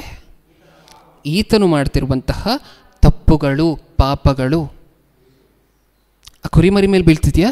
ಹೌದು. ಈಗ ಆ ಕುರಿಮರಿಯನ್ನು ತೊಗೊಂಡು ಹೋಗಿ ನೀವು ಯಜ್ಞವೇದಿಯಲ್ಲಿ ಅದನ್ನು ಸಮರ್ಪಿಸಬೇಕಾದ್ರೆ ಆ ಬೆಂಕಿ ಯಾವುದನ್ನು ಸುಡ್ತಿದೆ? ಆ ಬೆಂಕಿ ಯಾವುದನ್ನು ಸುಡ್ತಿದೆ? ನೀವು ಹಾಕಿರುವಂಥ ಕುರಿಮರಿಯನ್ನು ಸುಡ್ತಿದೆ. ನಿಜನಾ ಇಲ್ವಾ? ಪರಿಶುದ್ಧವಾಗಿರುವಂಥ ಕುರಿಮರಿ ಮೇಲೆ ಏನು ಬಿತ್ತು? ಮನುಷ್ಯನು ಮಾಡಿರುವಂತಹ ತಪ್ಪುಗಳು, ಪಾಪಗಳು ಅದರ ತಲೆ ಮೇಲೆ ಬಿತ್ತು. ಈಗ ಆ ಪಾಪದ ನಿಮಿತ್ತ ಆ ಕುರಿಮರಿಯನ್ನು ತೊಗೊಂಡೋಗಿ ಏನು ಮಾಡ್ತಿದ್ದಾರೆ? ಸುಡ್ತಿದ್ದಾರೆ. ಆ ಬೆಂಕಿ ಅದನ್ನು ಸುಡ್ತಿದೆಯಾ? ಬೆಂಕಿ ಏನನ್ನು ಸುಡ್ತಿದೆ? ಪರಿಶುದ್ಧವಾಗಿರುವಂಥ ಕುರಿಮರಿ ನಮ್ಮ ಪಾಪಗಳನ್ನು ಅದರ ತಲೆ ಮೇಲೆ ಹಾಕ್ಕೊಂಡು ಅದರ ಬಲಿ ಯಜ್ಞವೇದಿಯಲ್ಲಿದೆಯಲ್ವ, ಆ ಯಜ್ಞವೇದಿಯಲ್ಲಿರುವಂಥ ಕುರಿಮರಿಯನ್ನು ಸುಡುತ್ತಿದೆ. ಇನ್ನೊಂದು ಸಾರಿ ಹೇಳಿ, ಬೆಂಕಿ ಏನನ್ನು ಸುಡುತ್ತಿದೆ? ಕುರಿಮರಿಯನ್ನು ಸುಡುತ್ತಿದೆ. ಬೆಂಕಿ ಏನನ್ನು ಸುಡುತ್ತಿದೆ? ಕುರಿಮರಿಯನ್ನು ಸುಡುತ್ತಿದೆ. ಇವಾಗ ಹೇಳಿ, ಇಷ್ಟಕ್ಕೂ ಪಾಪ ಮಾಡಿದ್ಯಾರು? ನಾವು. ಅಲ್ಲಿ ಸುಡಲ್ಪಡಬೇಕಾಗಿರುವಂತಹದ್ದು ಯಾರು? ನಾವು. ನಮ್ಮ ಬದಲಾಗಿ ಯಾವುದು ಸುಡಲ್ಪಡ್ತಿದೆ ಅಲ್ಲಿ? ಕುರಿಮರಿ. ಪಾಪ ಮಾಡಿದ್ಯಾರು? ನಾವು. ಶಿಕ್ಷೆ ಇರಬೇಕಾಗಿರುವಂತಹದ್ದು ಯಾರಿಗೆ? ನಮಗೆ. ದೇವರು ಅದರ ಬದಲಾಗಿ ಯಾರನ್ನು ಶಿಕ್ಷಿಸ್ತಿದ್ದಾರೆ? ಕುರಿಮರಿಯನ್ನು ಶಿಕ್ಷಿಸ್ತಿದ್ದಾರೆ. ಅರ್ಥ ಆಯ್ತಾ ನಮಗೆ? ಆ ಬೆಂಕಿ ಯಾರು? ದೇವರು. ಅದು ಸುಡಬೇಕಾಗಿರುವಂತಹದ್ದು, ಶಿಕ್ಷಿಸಬೇಕಾಗಿರುವಂತಹದ್ದು ಕುರಿಮರಿಯನ್ನಲ್ಲ, ನಮ್ಮನ್ನು. ನಾವು ಮಾಡಿರುವಂತಹ ತಪ್ಪಿಗೆ ನಾವು ಆ ಸ್ಥಾನದಲ್ಲಿರಬೇಕಿತ್ತು. ಆದರೆ ದೇವರು ನಮ್ಮನ್ನು ಸುಡದೆ, ನಮ್ಮನ್ನು ಶಿಕ್ಷಿಸದೆ, ನಮಗೆ ಬದಲಾಗಿ ಯಾರನ್ನು ಶಿಕ್ಷಿಸ್ತಿದ್ದಾರೆ? ಕುರಿಮರಿಯನ್ನು. ಸದ್ಯಕ್ಕೆ ಯೇಸು ಕ್ರಿಸ್ತರ ಹಂತಕ್ಕೆ ನಾವು ಇನ್ನೂ ಹೋಗಿಲ್ಲ. ಕುರಿಮರಿಯನ್ನು ಶಿಕ್ಷಿಸ್ತಿದ್ದಾರೆ. ಹಳೆ ಒಡಂಬಡಿಕೆ ಪೂರ್ತಿ ಇದೇ ನಡೀತಾ ಬರ್ತಿದೆ. ನಿಜನಾ? ಹೌದಾ? ಇವಾಗ ನಮ್ಗೆ ಅರ್ಥ ಆಯಿತಾ ಆ ಯಜ್ಞವೇದಿಯಲ್ಲಿ ಬೆಂಕಿ ಏನನ್ನು ಸೂಚಿಸುತ್ತೆ, ಅಲ್ಲಾಗುವಂತಹ ಬಲಿಗಳು ಏನನ್ನು ಸೂಚಿಸುತ್ತೆ ಅಂತ ಹೇಳಿ? ಓಕೆ. ಈಗ ನೆಕ್ಸ್ಟ್, ಅದೇನಕ್ಕೋಸ್ಕರ ಅಲ್ಲಿರಬೇಕು? ಫಸ್ಟ್ ಏನಕ್ಕೋಸ್ಕರ ಅದಿರಬೇಕು? Next point. ಹೌದಾ? ಅಲ್ಲಿರುವಂತಹ ಬೆಂಕಿ ಏನನ್ನು ಸೂಚಿಸುತ್ತೆ, ಯಜ್ಞವೇದಿ ಏನಕ್ಕೋಸ್ಕರ ಅಲ್ಲಿದೆ ಅಂತ ಹೇಳಿ ಸ್ವಲ್ಪ ಮಟ್ಟಿಗೆ ಅಂದಾಜು ಬಂದಿದೆ ನಮಗೆ. ಇಷ್ಟಕ್ಕೂ ಆ ಎಂಟ್ರೆನ್ಸ್ ಓಪನ್ ಮಾಡಿದ ತಕ್ಷಣ ಅಲ್ಲೇ ಏನಕ್ಕೋಸ್ಕರ ಇರಬೇಕು? ಯಜ್ಞವೇದಿ. ಏನಕ್ಕೋಸ್ಕರ ಗಂಗಾಳ ಫಸ್ಟ್ ಇದ್ದು ಆಮೇಲೆ ಯಜ್ಞವೇದಿ ಇದ್ರೆ ಆಗಲ್ವಾ? ಈಗ ಹೇಳ್ತಿರುವಂತಹ ಪಾಯಿಂಟನ್ನು ನಿಮ್ಮ ಮನಸ್ಸಲ್ಲಿ ಶಾಶ್ವತವಾಗಲೂ ಇಟ್ಕೊಳ್ಳಿ. ಪ್ರತ್ಯಕ್ಷ ಗುಡಾರವನ್ನು ದೇವರು ಏರ್ಪಡಿಸು ಅಂತ ಹೇಳಿದ್ದು ಏನಕ್ಕೋಸ್ಕರ? ನಾನು ಅಲ್ಲಿ ವಾಸ ಮಾಡಬೇಕು ಮನುಷ್ಯರ ಮಧ್ಯದಲ್ಲಿ. ದೇವರಿರುವಂಥ ಸ್ಥಳ ಬೇಡ, ದೇವರ ಹತ್ರ ಹೋಗಬೇಕು ಅಂತ ಹೇಳಿ ಯೋಚನೆ ಮಾಡಲಿಕ್ಕೂ ಸಹ ಅದಕ್ಕಿಂತ ಮುಂಚೆ ನಾವು ಈ ಯಜ್ಞವೇದಿಯನ್ನು ದಾಟಿನೇ ಮುಂದೆ ಹೋಗಬೇಕು. ನಮ್ಗೆ ಅರ್ಥ ಆಯ್ತಾ? ದೇವರಿರುವಂಥ ಸ್ಥಳ ಅಥವಾ ದೇವರನ್ನು ಸೇರಬೇಕು ಅನ್ನುವಂಥ ಆಲೋಚನೆ ನಮ್ಮ ತಲೆಗೆ ಬಂದರೂ ಸಹ ಆ ಆಲೋಚನೆ ನೆರವೇರಬೇಕು ಅಂದರೆ ಫಸ್ಟ್ ಏನು ನೆರವೇರಬೇಕು? ನೀವು ಆ ಯಜ್ಞವೇದಿಯನ್ನು ನೋಡಿನೇ ಮುಂದೆ ಹೋಗಬೇಕು. ಮುಂದೆ ಹೋಗುವಂಥ ಅವಕಾಶ ನಮಗಿದೆ ಅಂತ ಹೇಳಿದ್ರೆ ಅದು ಯಾವುದರಿಂದ ಬರ್ತಿದೆ ನಮಗೆ? ಆ ಯಜ್ಞವೇದಿಯಿಂದ. ನಾನು ಆಗಲೇ ಹೇಳಿದ್ನಲ್ವ, ತಂದೆ ಹತ್ರ ಹೋಗಬೇಕು ಅನ್ನುವಂಥ ಆಲೋಚನೆ ನಮ್ಮ ತಲೆಗೆ ಬಂದರೂ ಸಹ ಅದು ಯಾವುದಾದ ಮೇಲೆ? ಆ ಯಜ್ಞವೇದಿಯನ್ನು ನೀವು ನೋಡಿ ನಂಬಿದ ನಂತರ. ಇಷ್ಟಕ್ಕೂ ಯಜ್ಞವೇದಿ ಅಂದರೆ ಏನು? ಆ ಕುರಿಮರಿಯ ಬಲಿಗಳು ಏನನ್ನು ತೋರಿಸ್ತದೆ? ಒಂದ್ಸರಿ ಸತ್ಯವೇದದಲ್ಲಿ ನೋಡೋಣ. ಇಬ್ರಿಯರಿಗೆ ಬರೆದ ಪತ್ರಿಕೆ 9ನೇ ಅಧ್ಯಾಯ 22ನೇ ವಚನ.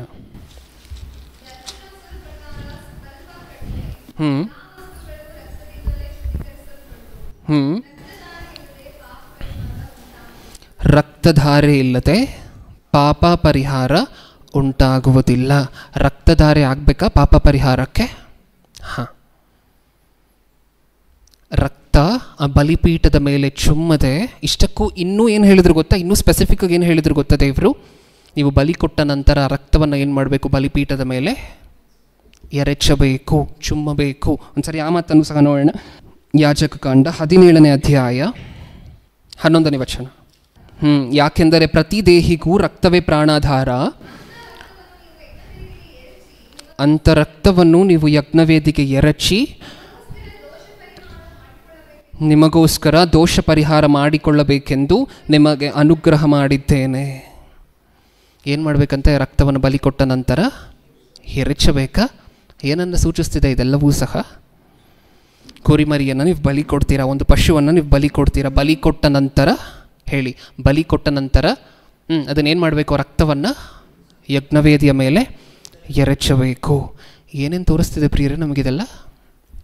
ಇಲ್ಲಿ ನಡೀತಿರುವಂತಹ ಪ್ರತಿ ಸನ್ನಿವೇಶವೂ ಸಹ ಯೇಸು ಕ್ರಿಸ್ತರು ಭೂಮಿಯ ಮೇಲೆ ಬಂದ ನಂತರ, ಮೊದಲನೇ ಶತಮಾನದಲ್ಲೂ ಅಷ್ಟೇ, ಯೆರೂಷಲೇಮ್ ಬೀದಿಗಳಲ್ಲಿ ಯಾರ ರಕ್ತ ಚುಮ್ಮಿತ್ತು?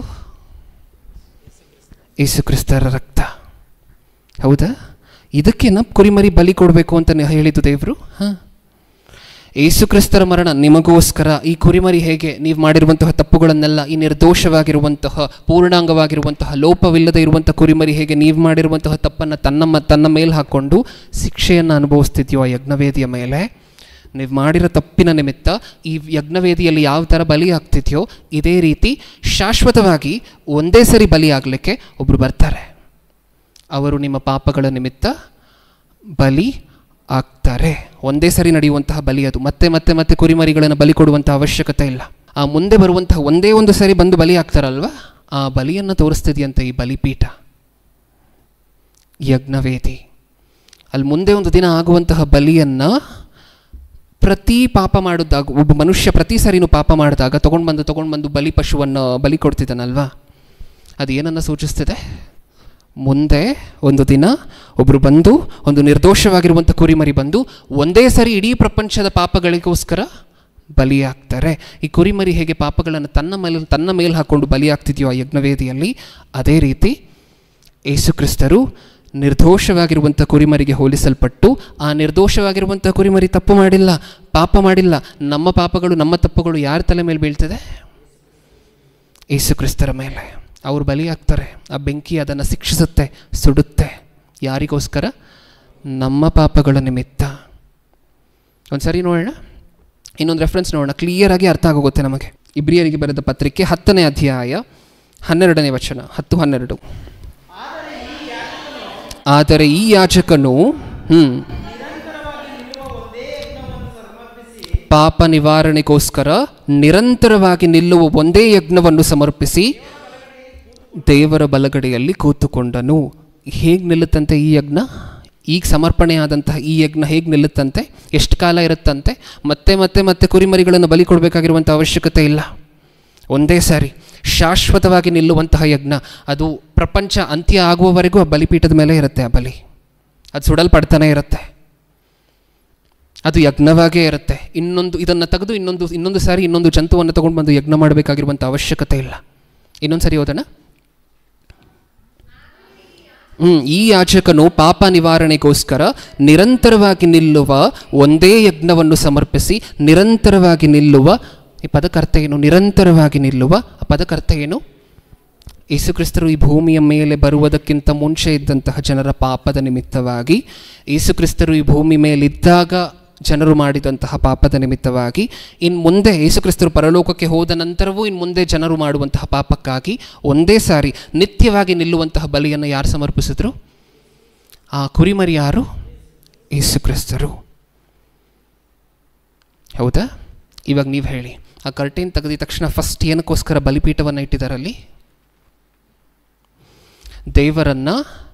ದೇವರ ಹತ್ರ ಹೋಗಬೇಕು ಅನ್ನುವಂಥ ಆಲೋಚನೆ ನಮ್ಮ ತಲೆಗೆ ಬಂದರೂ ಸಹ, ಆ ಆಲೋಚನೆ ಯಾವುದಾದ ನಂತರ ಬರಬೇಕು? ಆ ಬಲಿಪೀಠವನ್ನು ನೋಡಿದ ನಂತರವೇ, ಯೇಸು ಕ್ರಿಸ್ತರ ಶಿಲುಬೆ ತ್ಯಾಗವನ್ನು ಅರ್ಥ ಮಾಡಿಕೊಂಡ ನಂತರವೇ, ಯೇಸು ಕ್ರಿಸ್ತರು ನನಗೋಸ್ಕರ ಪ್ರಾಣವನ್ನು ಕೊಟ್ಟರು ಅನ್ನುವಂತಹದನ್ನು ನಂಬಿದ ನಂತರವೇ ದೇವರನ್ನು ನೋಡುವಂಥ ಆಲೋಚನೆ, ದೇವರ ಹತ್ರ ಹೋಗುವಂಥ ಆಲೋಚನೆ. ಇದು ಪ್ರಿಲಿಮಿನರಿ ಸ್ಟೇಜ್, ಫಸ್ಟ್ ಸ್ಟೇಜ್. ಹೌದಾ? ನಾನು ಆಗಲೇ ಒಂದು ಮಾತನ್ನು ಹೇಳಿದೆ, ಈಗ ಹೇಳುವಂತಹ ಮಾತನ್ನು ನೆನಪಿಟ್ಕೊಳ್ಳಿ ಅಂತ. ಯೇಸು ಕ್ರಿಸ್ತರ ಬಲಿಯಾಗ ಇಲ್ಲದೆ, ಯೇಸು ಕ್ರಿಸ್ತರು ಶಿಲುಬೆ ಮೇಲೆ ಪ್ರಾಣ ಕೊಟ್ಟಿರುವಂತಹ ತ್ಯಾಗವನ್ನು ಗುರುತಿಸದೆ ದೇವರ ಹತ್ರ ಹೋಗುವಂತಹದ್ದು ಏನು? ಹೇಳಿ, ಏನು? ಅಸಾಧ್ಯ. ನನ್ನಿಂದಲೇ ಬರಬೇಕು ದೇವರ ಹತ್ರ ಅಂತ ಯೇಸು ಕ್ರಿಸ್ತರು ಹೇಳಿರುವಂತಹ ಮಾತು ನಮಗೆ ಗೊತ್ತಾ? ನೀವು ದೇವರ ಹತ್ರ ಬರಬೇಕಂದ್ರೆ ಹೆಂಗೆ ಬರಬೇಕು? ನನ್ನ ಮೂಲಕವಾಗಿ ನಾನೇ ಮಾರ್ಗ. ಈ ಮಾತುಗಳೆಲ್ಲ ನಮಗೆ ಗೊತ್ತಲ್ವ?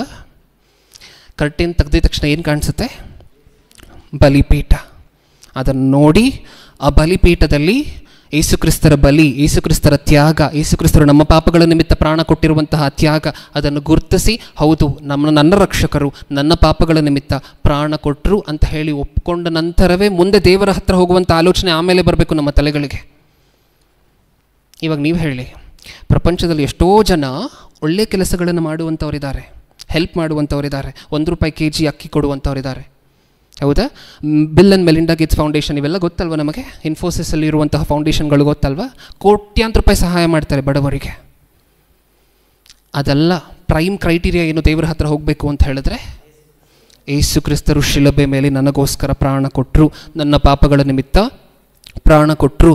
ಇದನ್ನು ನಂಬಿದ ನಂತರನೇ ಮುಂದಿನ ಆಲೋಚನೆಗಳು, ದೇವರ ಹತ್ರ ಹೋಗುವಂಥ ಆಲೋಚನೆ, ಪರಲೋಕಕ್ಕೆ ಹೋಗುವಂಥ ಆಲೋಚನೆ, ಅದೆಲ್ಲವೂ ಯಾವಾಗ ಬರುತ್ತೆ? ಈ ಕೃಪೆಯನ್ನು ನೋಡಿದ ನಂತರ. ಇಲ್ಲಿರುವಂತಹದ್ದು ದೇವರ ಯೇಸುಕ್ರಿಸ್ತರು ನಮಗೋಸ್ಕರ ತೋರಿಸಿರುವಂಥ ಕೃಪೆ, ತ್ಯಾಗ, ಇದನ್ನು ಗುರುತಿಸಿ ಆಮೇಲೆ ಮುಂದೆ ಹೋಗಬೇಕು. ಇವಾಗ ಅರ್ಥ ಆಯ್ತಾ? ಇವಾಗ ನೀವು ಹೇಳಿ, ಗಂಗಾಳವನ್ನು ಏನಕ್ಕೋಸ್ಕರ ಮುಂಚೆ ಇಟ್ಟಿಲ್ಲ? ಯಜ್ಞವೇದಿಯನ್ನು ಏನಕ್ಕೋಸ್ಕರ ಮುಂಚೆ ಇಟ್ಟರು? ಫಸ್ಟು ನಾವು ದೇವರ ಹತ್ರ ಬರಬೇಕು ಅಂದರೆ, ಇವತ್ತು ನಾವು ಸಂಘಕ್ಕೆ ಬರ್ತಿದ್ದೀವಿ ಅಂದರೆ ಯೇಸುಕ್ರಿಸ್ತರು ಹಾಕಿರುವಂತಹ ಭಿಕ್ಷೆ, ಅವರ ಪ್ರಾಣತ್ಯಾಗದ ನಿಮಿತ್ತವೇ ಇಲ್ಲಿ ಬಂದು ದೇವರ ಸನ್ನಿಧಾನದಲ್ಲಿ ದೇವರ ಪಾದಗಳ ಹತ್ರ ಕೂತ್ಕೊಳ್ತಿದ್ದೀವಿ. ಯಾರಿಂದ ಬಂದು ಕೂತ್ಕೊಳ್ತಿದ್ದೀವಿ? ಯೇಸುಕ್ರಿಸ್ತರ ತ್ಯಾಗದಿಂದ. ಫಸ್ಟ್ ದೇವರ ಹತ್ರ ಹೋಗಬೇಕು ಅಂದರೆ ಏನನ್ನು ನೋಡಬೇಕು, ಏನನ್ನು ಒಪ್ಕೋಬೇಕು, ಅವರು ಏನನ್ನು ನಂಬಬೇಕು? ಯೇಸುಕ್ರಿಸ್ತರ ಬಲಿ, ನನ್ನ ಪಾಪಗಳ ನಿಮಿತ್ತ ನನ್ನ ರಕ್ಷಕರಾಗಿರುವಂಥ ಯೇಸುಕ್ರಿಸ್ತರು ಬಲಿಯಾದರು. ಇದನ್ನು ಒಪ್ಕೊಂಡ ನಂತರ ಮುಂದಿನ ಮಾತು ಕತೆ. ಅರ್ಥ ಆಯ್ತಾ ನಮಗೆ? ಓಕೆ, ಇನ್ನೊಂದೇ ಒಂದು ವಿಚಾರವನ್ನು ನೋಡ್ಕೊಂಡು ಮುಗಿಸ್ಕೊಳ್ಳೋಣ, ಸಮಯ ಸಾಕಷ್ಟು ಆಗ್ತಿದೆ. ಇವಾಗ ಹೇಳಿ, ಯಜ್ಞವೇದಿ ಆದ ನಂತರ ಏನಿದೆ? ಗಂಗಾಳ. ನೀವು ಯಜ್ಞವೇದಿಯನ್ನು ನೋಡಿದ್ರ, ಅದನ್ನು ಒಪ್ಕೊಂಡ್ರ, ಅದನ್ನು ನಂಬಿದ್ರ, ನನ್ನ ರಕ್ಷಕರು ನನ್ನ ಪಾಪದ ನಿಮಿತ್ತ ಬಲಿಯಾದರು ಅಂತ ಹೇಳಿ ನಂಬಿದ ನಂತರ ನೆಕ್ಸ್ಟ್ ಎಲ್ಲಿಗೆ ಬರಬೇಕು? ಗಂಗಾಳದ ಹತ್ರನ. ಇಷ್ಟಕ್ಕೂ ಹಳೆ ಒಡಂಬಡಿಕೆಯಲ್ಲಿ ಯಾಜಕರಿಗೆ ಕೊಟ್ಟಂಥ ಇನ್ಸ್ಟ್ರಕ್ಷನ್ ಏನು ಅಂತ ಹೇಳಿ ಒಂದ್ಸರಿ ನೋಡಿ. ಆ ಗಂಗಾಳವನ್ನು ಏನಕ್ಕೋಸ್ಕರ ಏರ್ಪಡಿಸಬೇಕು, ನೀವೊಂದು ಕೆಲಸವನ್ನು ಮಾಡುವುದಕ್ಕಿಂತ ಮುಂಚೆ ಹೇಗೆ ಗಂಗಾಳದಲ್ಲಿ ನಿಮ್ಮನ್ನು ನೀವು ಶುದ್ಧಿ ಮಾಡ್ಕೋಬೇಕು ಅಂತ ಹೇಳಿದಂತಹದ್ದನ್ನು ಒಂದ್ಸರಿ ನೋಡೋಣ. ವಿಮೋಚನಕಾಂಡ 30ನೇ ಅಧ್ಯಾಯ 20ನೇ ವಚನ. ಅವರು ದೇವದರ್ಶನದ ಗುಡಾರದೊಳಗೆ ಹೋಗುವಾಗೆಲ್ಲ ಆ ನೀರಿನಿಂದ ಕೈಕಾಲುಗಳನ್ನು ತೊಳ್ಕೊಂಡು ಹೋಗಬೇಕು. ತೊಳ್ಕೊಳ್ಳದೆ ಹೋದರೆ ಏನಾಗುತ್ತೆ ಪ್ರಭು? ಕೆಳಗಡೆ ಬರ್ಸಿದ್ದಾರೆ, ತೊಳೆಯದೆ ಹೋದರೆ ಸತ್ತಾರು. ಹಾಗೆ ಅವರು ದೇವರ ಸೇವೆಯನ್ನು ನಡೆಸುವವರಾಗಿ ಯೆಹೋವನಿಗೆ ಹೋಮ ಸಮರ್ಪಣೆಯಾಗಿ ಯಜ್ಞವೇದಿಯ ಬಳಿಗೆ ಬರುವಾಗಲೂ ಕೈಕಾಲುಗಳನ್ನು ತೊಳ್ಕೊಂಡು ಬರಬೇಕು. ತೊಳ್ಕೊಳ್ಳದೆ ಬಂದರೆ ಸತ್ತಾರು. ಸತ್ತೋಗ್ತಾರ ಕೈಕಾಲು ತೊಳ್ಕೊಂಡಿಲ್ಲ ಅಂದರೆ? ಹೇಳಿ ನೀವು, ಕೈಕಾಲು ತೊಳ್ಕೊಂಡಿಲ್ಲ ಅಂದರೆ ಸತ್ತೋಗ್ತಾರ? ದೇವ್ರು ಏನಕ್ಕೋಸ್ಕರ ಈ ಆಚಾರವನ್ನು ಹೀಗೆ ಮಾಡಬೇಕು? ಇದಕ್ಕೋಸ್ಕರನೇ ಮಾಡಬೇಕು. ಇದು ಮಾಡಿಲ್ಲ ಅಂದರೆ ನೀವು ಸತ್ತೋಗ್ತೀರಾ. ಆ ವರ್ಡನ್ನು ಏನಕ್ಕೋಸ್ಕರ ಸ್ಪೆಸಿಫಿಕ್ ಆಗಿ ಒತ್ತಿ ಬರೆಸಿದ್ದಾರೆ? ಇಲ್ಲಿ ನೀವು ಬಂದು ಕೈಕಾಲುಗಳನ್ನು ತೊಳ್ಕೊಂಡ ನಂತರವೇ ಒಳಗಡೆ ಹೋಗಬೇಕು, ಕೆಲಸಗಳನ್ನು ಮಾಡಬೇಕು. ಇಲ್ಲಾಂದರೆ ಸತ್ತೋಗ್ತೀರ. ಆ ಪದ ಕೇಳಿದಾಗ ನಮಗೇನಾದರೂ ಬರ್ತಿದೆಯಾ ತಲೆಗೆ? ಸತ್ತೋಗ್ತೀರಾ. ಆ ಪದ ಕೇಳಿದಾಗ ಏನಾದರೂ ಬರ್ತಿದೆಯಾ ನಮ್ಮ ತಲೆಗೆ? 1-2 ವಚನಗಳನ್ನು ನೋಡ್ಕೊಳ್ಳೋಣ, ಕ್ಲಿಯರ್ ಆಗುತ್ತೆ. ಮಾರ್ಕನು ಬರೆದ ಸುವಾರ್ತೆ, ನಮ್ಮೆಲ್ಲರಿಗೂ ಗೊತ್ತಿರುವಂತಹ ವಚನ. ಮಾರ್ಕನು ಬರೆದ ಸುವಾರ್ತೆ 16ನೇ ಅಧ್ಯಾಯ 16ನೇ ವಚನ.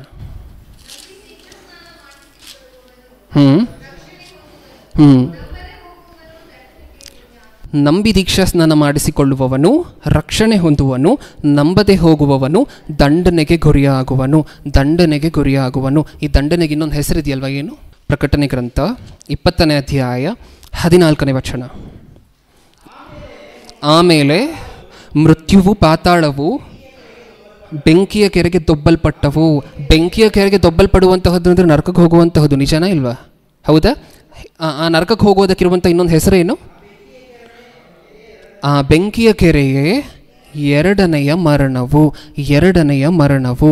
ನಿಜವಾದ ಮರಣ ಒಬ್ಬ ಮನುಷ್ಯನಿಗಿದೆ ಅಂದರೆ ಅದು ಎಲ್ಲಿ? ಯಾವುದು ಆ ನಿಜವಾದ ಮರಣ? ಯಾವುದು? ಈ ಭೂಮಿಯ ಮೇಲೆ ನಾವು ಪ್ರಾಣ ಬಿಡುವಂತಹದ್ದಲ್ಲ. ನರಕಕ್ಕೆ ಹೋಗ್ತೀವಲ್ವಾ, ಆ ದಿನ ನಮಗೆ ನಿಜವಾಗ್ಲೂ ಏನು? ಸಾವು, ಮರಣ. ಯಾವಾಗ ಹೋಗ್ತೀವಂತೆ ನರಕಕ್ಕೆ? ಮಾರ್ಕನು ಬರೆದ ಸುವಾರ್ತೆ 16:16 ಹೇಳಿ, ಏನು ಬರ್ಸಿದ್ರಲ್ಲಿ? ನೀವು ದೀಕ್ಷಾ ಸ್ನಾನ ತಗೊಂಡ್ರೆ ರಕ್ಷಿಸಲ್ಪಡ್ತೀರಾ, ಇಲ್ಲ ಅಂತ ಹೇಳಿದ್ರೆ ಸತ್ತು ಹೋಗ್ತೀರಾ ಅಂತ ಹೇಳ್ಬೋದಾ? ಈ ಪದವನ್ನು ಬಳಕೆ ಮಾಡ್ಬೋದಾ ಅಲ್ಲಿ? ನಂಬದೆ ಹೋಗಿರುವಂಥವರು ದಂಡನೆಗೆ ಗುರಿಯಾಗ್ತಾರೆ ಅನ್ನುವುದರ ಬದಲು ಸತ್ತು ಹೋಗ್ತೀರಾ, ಮರಣ ಬರುತ್ತೆ ಅನ್ನುವಂತಹ ಪದ ಬಳಕೆ ಮಾಡ್ಬೋದಾ? ಯಾಕೆಂದರೆ ಆ ಮರಣಕ್ಕೆ, ನರಕಕ್ಕೆ ಹೋಗುವಂತಹದ್ದಕ್ಕಿರುವಂಥ ಇನ್ನೊಂದು ಹೆಸರು ಮರಣ, ನಿಜವಾದ ಮರಣ, ಎರಡನೇ ಮರಣ. ಇವಾಗ ನೀವು ಹೇಳಿ, ಯಾಜಕರಿಗೆ ಏನಂತ ಇನ್ಸ್ಟ್ರಕ್ಟ್ ಮಾಡಿದ್ರು ಹಳೆ ಒಡಂಬಡಿಕೆಯಲ್ಲಿ?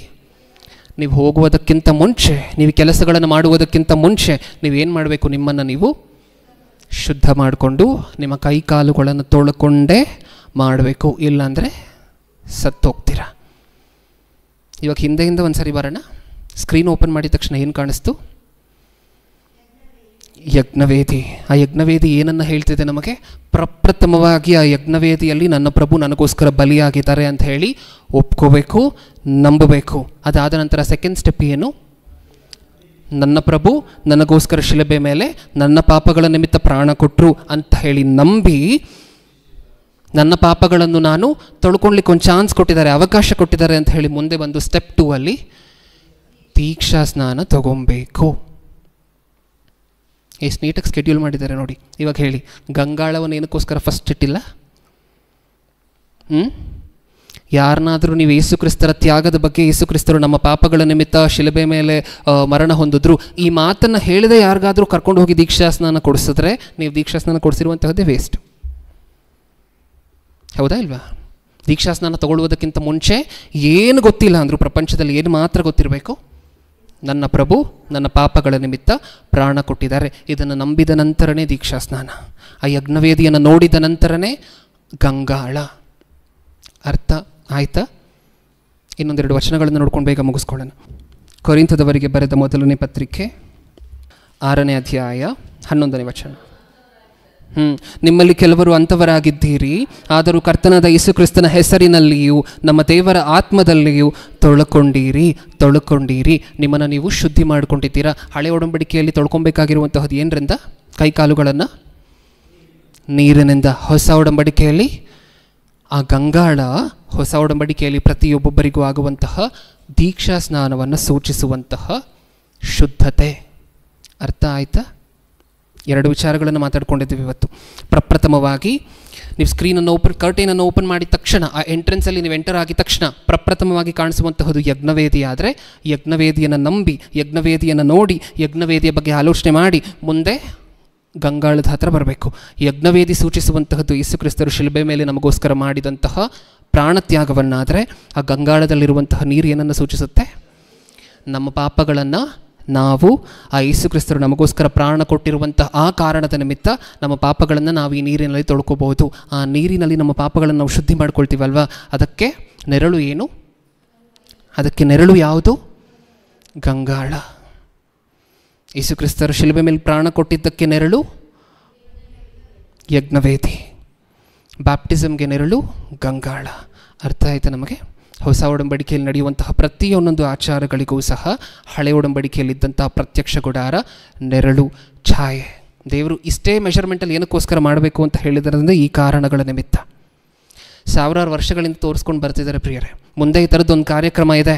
ಆ ಕಾರ್ಯಕ್ರಮ ನಿಮಗೆ ಅರ್ಥ ಆಗಬೇಕು ಅಂದರೆ ಈಗಲಿಂದಲೇ ನಿಮಗೆ ಅರ್ಥ ಆಗಬೇಕು. ಅದರ ಫೌಂಡೇಶನ್ ಇವಾಗಲಿಂದಲೇ ನಿಮಗೆ ಗೊತ್ತಾಗಬೇಕು ಅಂತ ಹೇಳಿ ಆವಾಗಲಿಂದ ಅಡಿಪಾಯವನ್ನು ಹಾಕೊಂಡು ಬರ್ತಿದ್ದಾರೆ ದೇವರು.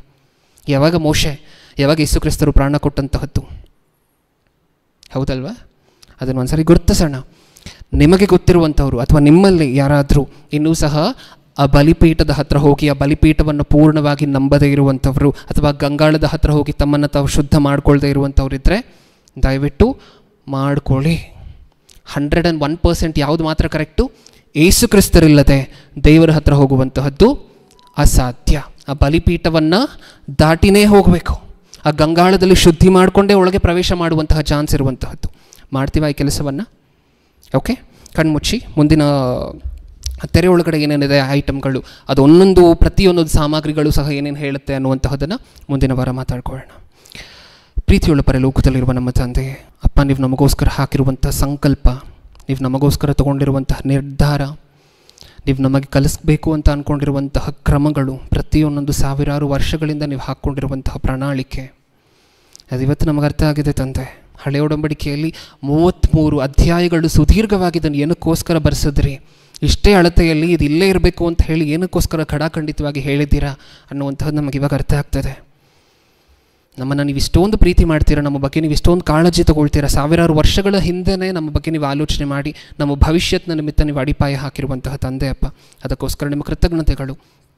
ಎಲ್ಲರಿಗೂ ಸಹ ಹೊರಗಡೆ ಇರುವಂತಹ ಇಸ್ರಾಯೇಲಿಯರ ಗೋತ್ರವನ್ನು ಸೂಚಿಸುವಂತಹ ಪ್ರಪಂಚದ ಜನ, ಅಲ್ಲಿ ದೇವಾಲಯಕ್ಕೂ ಹೊರಗಡೆ ಇರುವಂತಹ ಜನರಿಗೂ ಮಧ್ಯ ನಿಂತಿರುವಂತಹ ಯಾಜಕರಾಗಿರುವಂತಹ ನಾವೆಲ್ಲರೂ ಕ್ರೈಸ್ತರು ಉಳಿದ ಜನರನ್ನು ಕರ್ಕೊಂಡು ಬಂತು ದ್ವಾರವಾಗಿರುವಂತಹ ಬಾಗಿಲಾಗಿರುವಂತಹ ನಿಮ್ಮ ಮಗನ ಹತ್ರ ಬಿಟ್ಟು ಒಳಗಡೆ ಪ್ರವೇಶ ಮಾಡಿಸಿ ಯಜ್ಞವೇದಿಯನ್ನು ನಂಬಿಸಿ ಗಂಗಾಳದ ಹತ್ರ ಕರ್ಕೊಂಡು ಹೋಗುವಂತಹ ಮಕ್ಕಳನ್ನಾಗಿ ನಮ್ಮನ್ನು ಮಾರ್ಪಡಿಸಿ, ಎರಡನೇ ಸಂದೇಶಕ್ಕೆ ಸಿದ್ಧವಾಗಿರುವಂತಹ ನಿಮ್ಮ ಮಗನ ಜೊತೆ ನೀವಿದ್ದು ಅದನ್ನು ಕೇಳಲಿಕ್ಕೆ ನಮಗೆ ಬೇಕಾಗಿರುವಂಥ ಸಾತ್ವಿಕತೆ, ಜ್ಞಾನ, ಬುದ್ಧಿ, ಅದನ್ನು ಜೀರ್ಣ ಮಾಡ್ಕೊಳ್ಳಿಕ್ಕೆ ನಮಗೆ ಬೇಕಾಗಿರುವಂಥ ವಿವೇಕವನ್ನು ಕೊಟ್ಟು ನಡೆಸಿ. ನನ್ನ ಪ್ರಾರ್ಥನೆ ಯೇಸು ಕ್ರಿಸ್ತರ ನಾಮದಲ್ಲಿ ಸಮರ್ಪಿಸಿ ಬೇಡಿಕೊಳ್ಳುತ್ತಿದ್ದೇನೆ, ಪರಲೋಕದಲ್ಲಿರುವ ನಮ್ಮ ತಂದೆಯೇ.